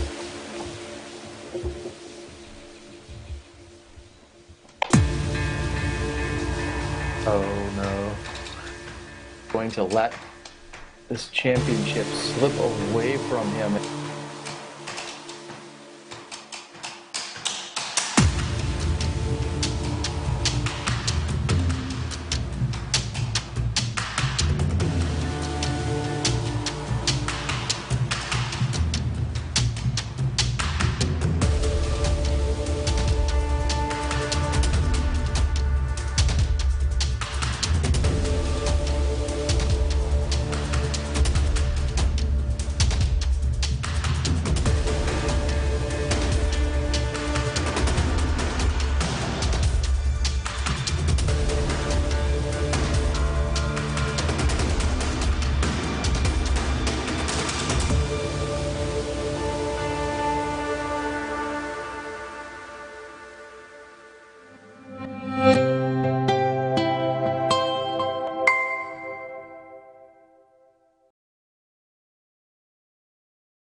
Oh, is that Thomas?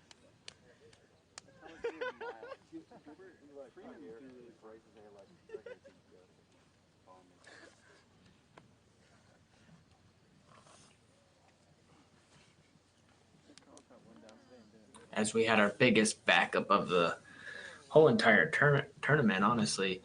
And I think that's a product of these guys throwing it way too far these days. Yep. On this par four.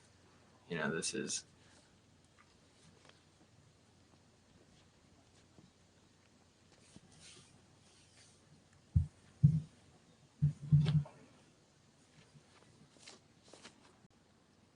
$755 Calvin drifts a bit right there. There is out of bounds to the left. He throws it so far right that he might have that backdoor hyzer into the pin. This is the drive I'm curious about because Zach Milton is currently sitting 9 under par and in a tie for third place. 9 under par on the round, that is.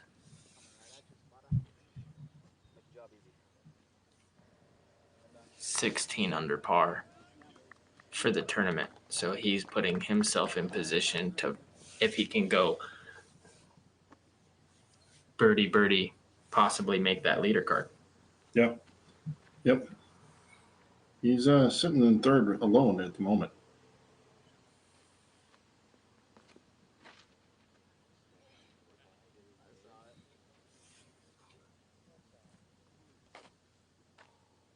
And it looks like all of these guys kind of maybe afraid of that out of bounds line to the left and kind of pushing straight and right that's not going to be easy for them to get up the hill, especially, it's kind of deceiving from the viewpoint that we have. That grass is actually pretty tall. And so run-ups are almost not even an option from over there.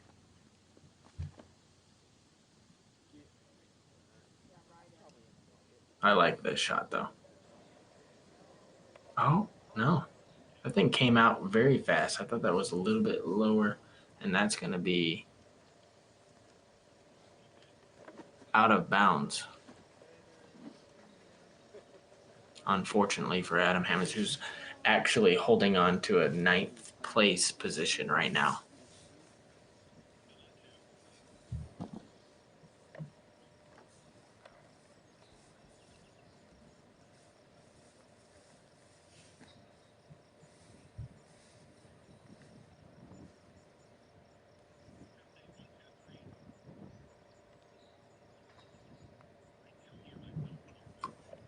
And Willie Prince sitting at 7 under par, making his way down the fairway. He's put himself in bounds.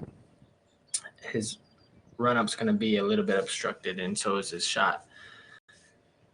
But if he can birdie, he's right now in a tie for 4th place, which means he would get the bump up to that featured card if everything were to have stopped right now. So if he goes birdie as well, he secures himself as the person we'll see on that featured card for tomorrow.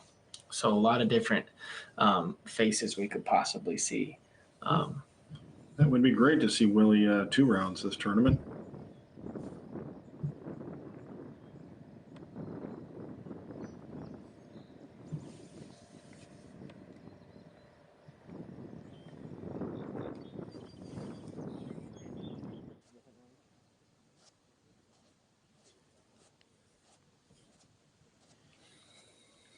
And now we have Thomas Gilbert actually coming in with 9 under. If he can get the last hole in birdie, he'll push to 10 under and be at 16 under par, which will secure his spot on the lead card.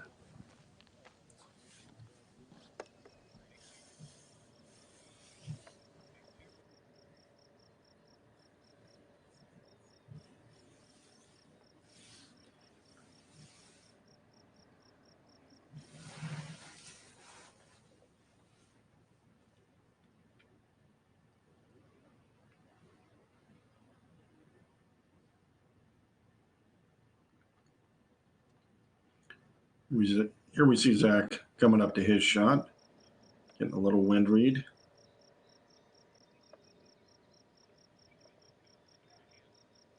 Yeah, and as he dropped those the bits of grass that he actually picked up, it looked like it indicated headwind.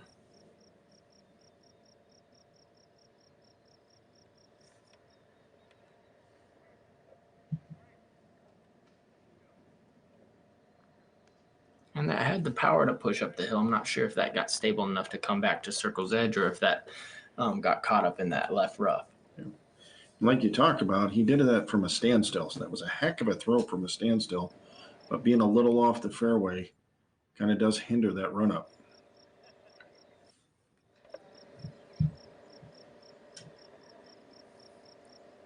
Looks like there's a turkey in the tall rough over there that we see from one of our camera angles.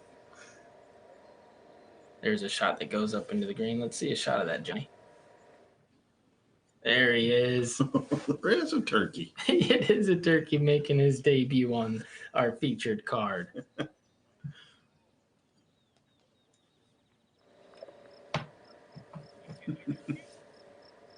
And here's Adam, who just threw a shot out of bounds to the left there.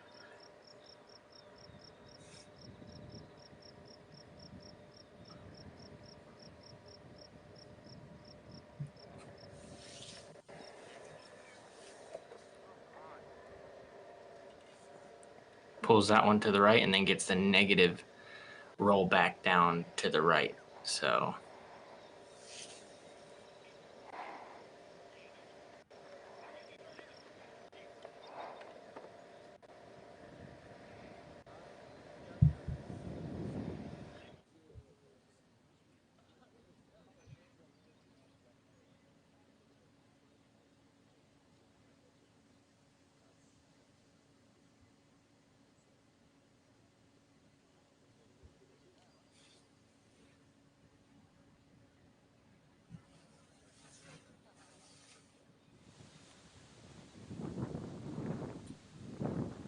we see Calvin getting ready to make his approach shot, also from the rough.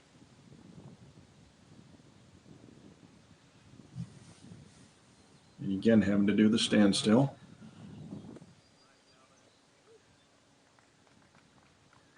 Well done from there. Puts it right at circle's edge. He'll leave himself a putt for birdie. And he's at 14 under par. He's gotten 4 in a row, actually, to this point. So that'll be for 5 in a row. And one more birdie, and that'll be 6 in a row. And we'll have ourselves a double turkey for Calvin. I'm good up here after these hard drives.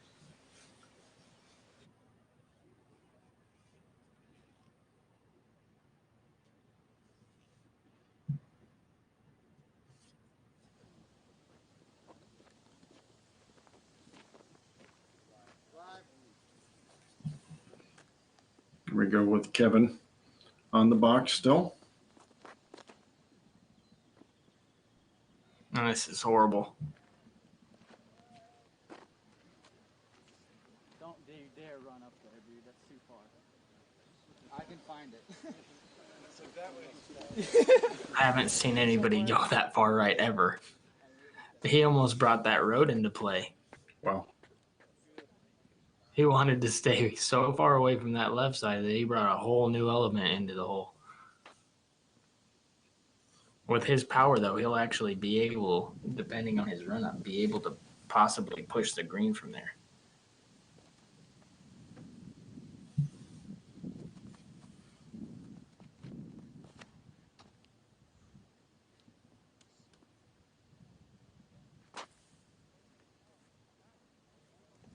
And that's going to be in those high bushes, which could possibly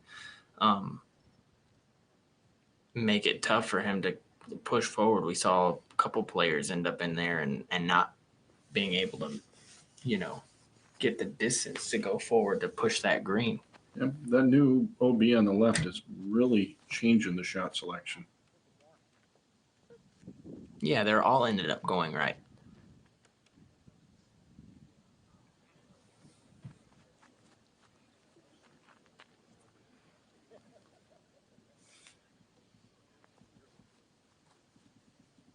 Barella, whenever he pulls out this blue disc, is telling us that he's going to go as far as he possibly can.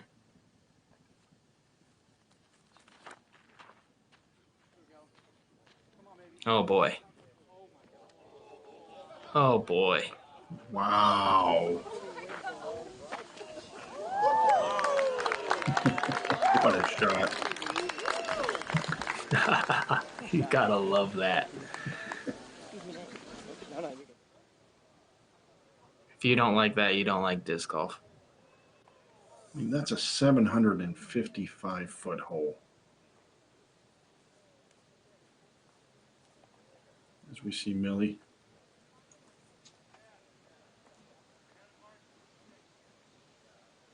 Yeah, Willie missing that one a bit to the right there.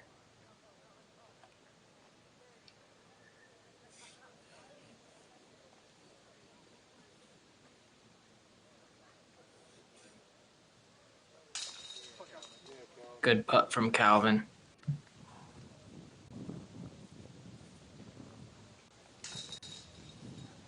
And Willie's going to have some extra work coming back up the hill. I mean, he airballed that putt. And now he'll have to make this.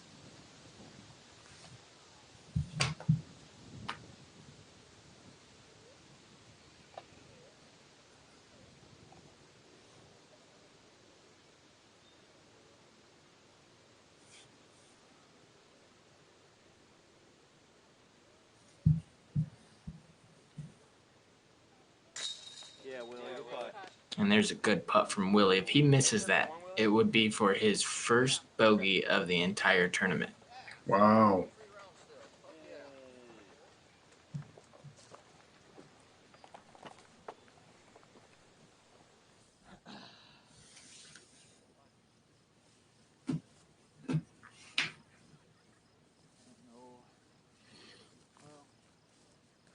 Chris is way back here. I mean, he has I mean, that's all of 420 feet or so up the hill. He's trying to figure out whether he wants to go from left to right or right to left around this tree. And it looks like he's chose to possibly throw the hyzer route, which if he does that, I think he's looking at 30 foot at best. It's going to take a crush just to get up top there. He's got a little bit of a run up.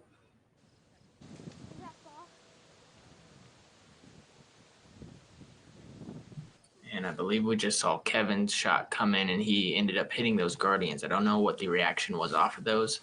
Those are just outside the circle though. Yep. And there is Chris actually missing a bit left. I mean, I think when we saw Zach drop the leaves on the previous card, we saw headwind, and then that gives us a little better indication. We see Chris throw that shot, and then halfway through the flight kind of break left unexpectedly, and I think that might be a product of that wind that we're talking about. Yeah, it makes it interesting, especially having to go uphill into the wind and change the dynamics.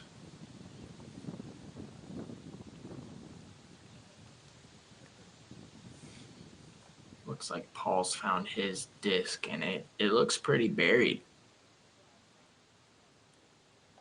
He did get a lot of distance on this, so it looks like he has found a good legal stance, and he does have the power with the sidearm to throw a flex shot up this hill.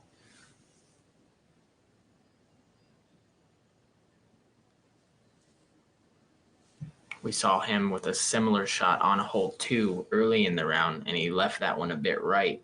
Didn't quite turn it over. See if he can make the correction here. He does turn it over. This looks pretty good. What a shot from Paul. Wow. From a standstill. Puts it to circle's edge, and he's not done yet. I mean, he does have 30 feet down the hill. With Kevin Jones putting it in those Guardian trees, might not even have a putt. Paul might be able to draw within 1 again.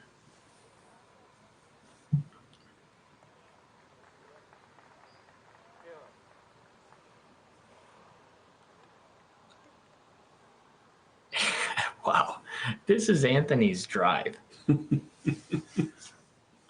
I mean, he just annihilated that disc.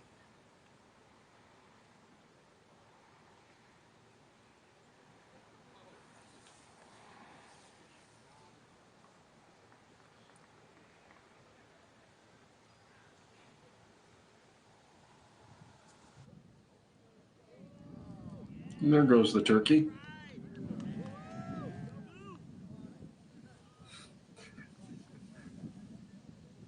As the turkey gets out of the way. It's just a fun word to say, turkey. And you can see the grass in front of Anthony blowing from left to right. I kind of can't help but question the decision to throw putter up that hill with all that swirly wind. He does make good. He puts it about 20 feet. Mm-hmm. You know he would want to be a little bit closer, especially with a drive that went all of 650 feet probably. Right.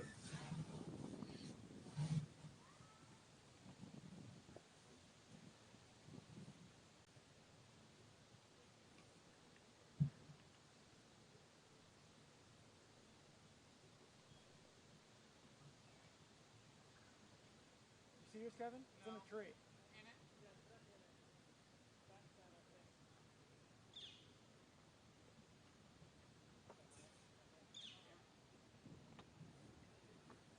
Kevin, to your left. Kevin, come to your left. Left. My left, sorry. You're good. Look straight And we up. get a good look at Kevin Jones's disc above right there, and he's trying to get a good lie of where it actually is. And almost a good break to get stuck up there. Yep. Because if that does fall, then you bring in the chance of rolling down the hill. We saw actually the person in the small screen right there, Adam, come into the same trees and bounce back and get that negative roll. So Let's see if these two players can make it at the same time.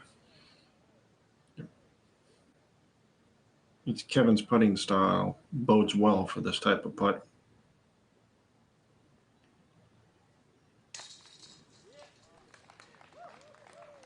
And after that, I mean, you got to call it what it is. He completely shanked that tee shot way right. Yep. And he's, you know, that's where distance comes into play, because even though he was so far right, easy up shot into there, catches a good break, doesn't roll away, makes the putt. He's going to maintain that 2-stroke lead.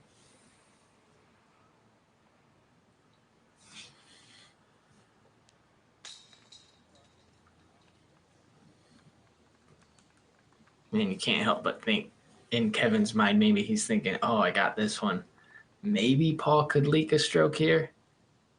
Not a chance. That's going to be possibly a double bogey from Chris there.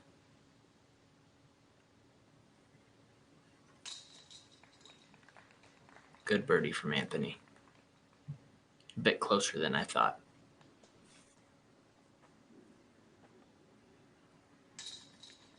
And that's just going to be a bogey, pardon me, for Chris there.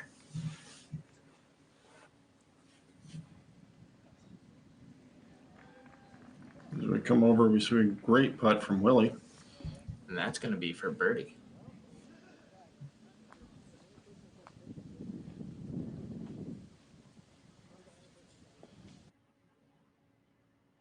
Taking a quick peek over to the U-Disc. Zachariah Johnson came in with 11 under. That puts him in a tie for fourth currently, 16 down with AB. And also Willie Prince. Which means if AB can't get the birdie on the last hole, we will see Zachariah Johnson on the lead card for the final round with that 11 under score. And we see that quite often. We see a player not use the U-Disc app and then kind of surprise us right late in the round.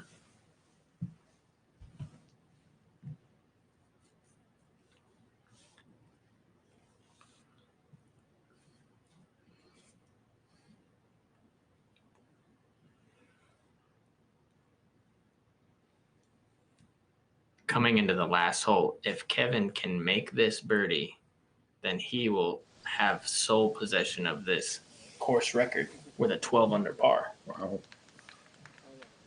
Yeah, my 14 was a little bit of a stretch.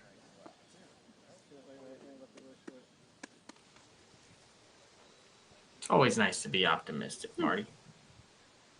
You might see it tomorrow. Very well could.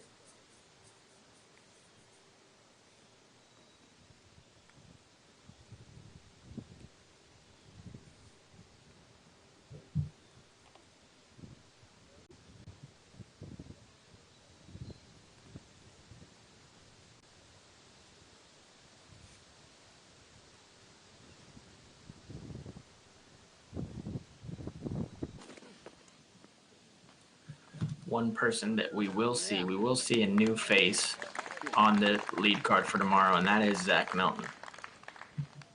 He's coming in with a 10 under par. It's a great round from Zach. Here's Paul Macbeth.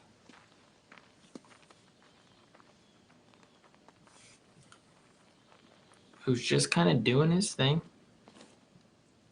He could easily put this to circle edge like we've seen him do. If he makes that, that's an 11 under par. Yep. Just kind of sneaks up on you, you know? Yes.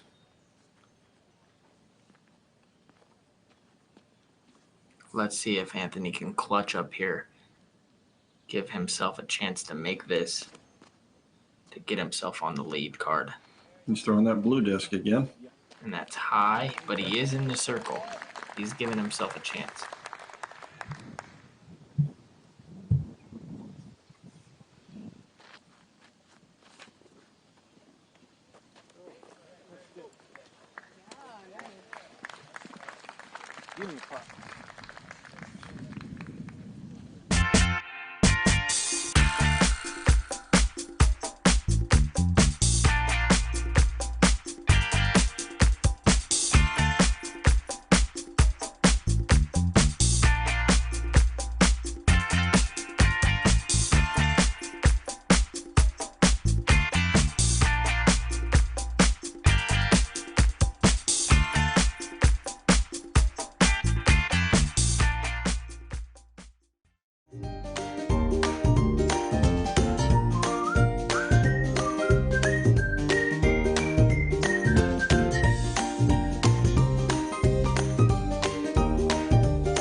Chris is going to be first up. And he hasn't made a jump putt all day. He's been right about this distance, though, a few times. And he is known to be a very good jump putter, but it's just been a bit off today. Just leaking right a little bit. You know, he's been right, left, a little bit high, a little bit low. It's tough. It's tough to find that putt. One in that particular day, you have, you know, a 2-way to 3-way miss. We've seen Paul make this putt a few times before. A few times in a row. He owns that.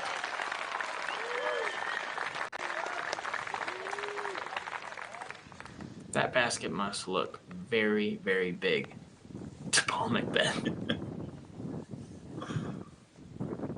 You know, it's some of the little things, though. If Kevin can make this, that's 12 under.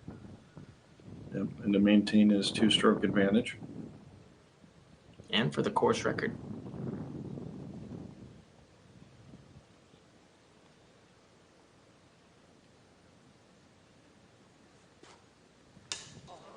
Ooh.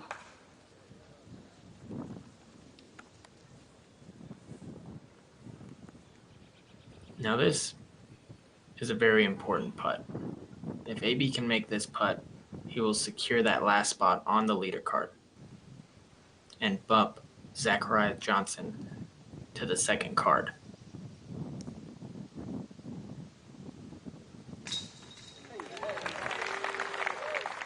And that's a good putt from Anthony.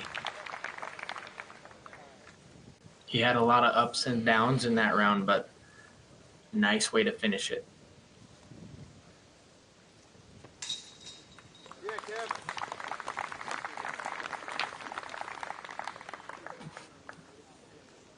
Looks like the hot round on the day is going to be that 11 under par.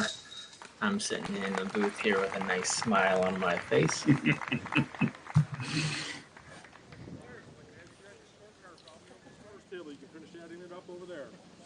Thanks, Joe. That's what I can. Okay.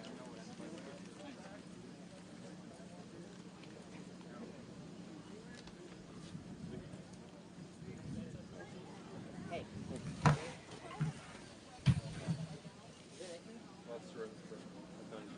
Yeah, I found it on 17.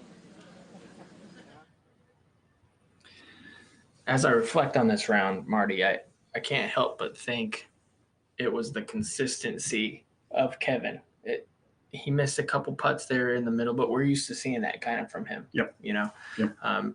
Leaking a little bit, but he seemed really in control. And Yep. I brought this up earlier. I brought this up yesterday that I thought with a lot of these other high caliber players being in Europe and a course like this that's kind of wide open, a player like Kevin, a player like maybe even as we look at the leaderboard, Zach Melton, Anthony Barella, somebody who's been very, very close to winning these big events.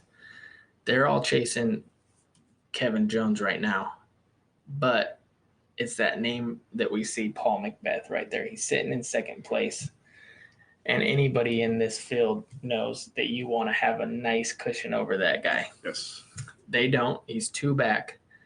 But I can't help but think that there could be a possibility of a new face, a new winner on the Pro Tour. Right.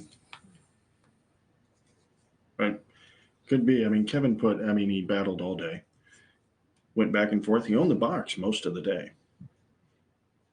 And it seems like through even the past few tournaments, we saw him have that hot round in Portland where he was like 16 through 16 or something to that nature. We saw him make the lead card at Ledgestone and play very well there. He's putting himself in position over and over and over again.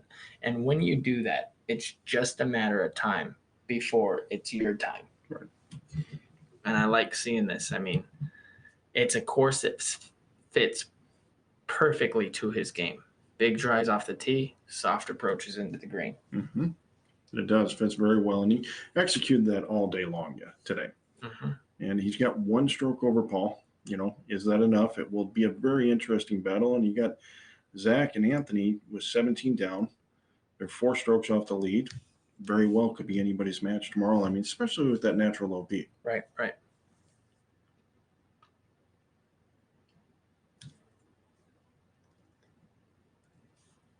Looks like we may not be getting an interview.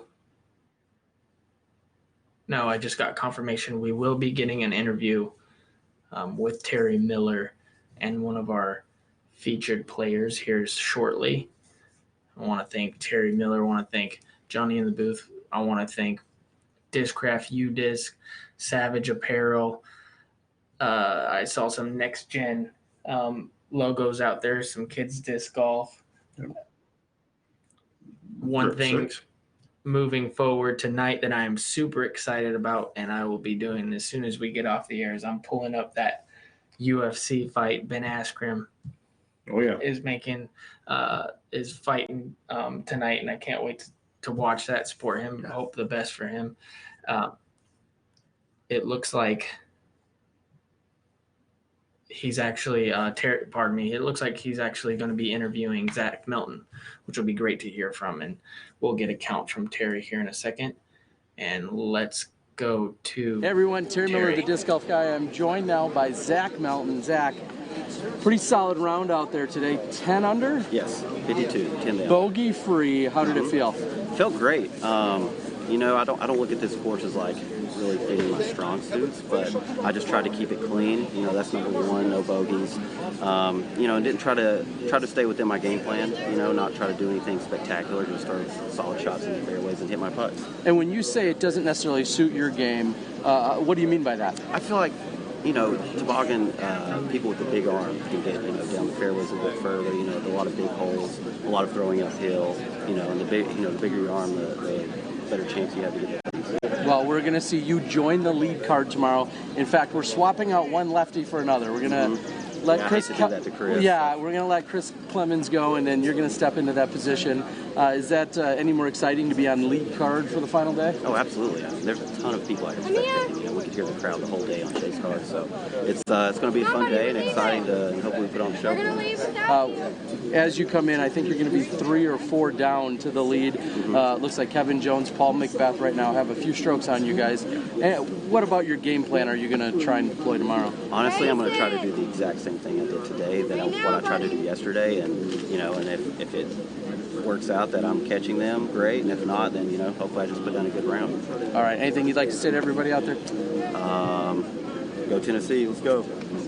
Okay, wait, I think I need sunglasses. What have I been missing here? Sorry about that. All right, guys, it's been a great day. Thank you guys so much for joining us this morning as we covered the FPO. Of course, we're going to be back tomorrow. I believe it's moving up 30 minutes earlier. Okay. Set your alarm clock as well. Everything's moving up 30 minutes earlier tomorrow to try and skirt some weather and some other situations. So we're excited to bring you the action, 9 o'clock and 3 o'clock. That's Eastern time. Be ready. And we're going to see Zach Melton as the lefty join that card. Thanks for joining us. We'll see you guys tomorrow for Championship Sunday. Yeah, interesting to see that interview with Zach Melton. It reminded me a lot of the interview that we had with Lisa. As they go through, they mention, you know, no, I'm just going to stick to my game plan. You know, I'm not known as a big arm. Right. I just kind of focus on my game, focus on my putting, and that can be a lesson to everybody out there, even if the course that you're playing isn't necessarily fit your eye. As long as you stick to your game plan and what you can do, you'll end up on some of these lead cards and just playing to your strengths. So from the booth, Marty and I can't wait to see you guys tomorrow. Thank you for everybody who joined us, and we'll talk to you soon.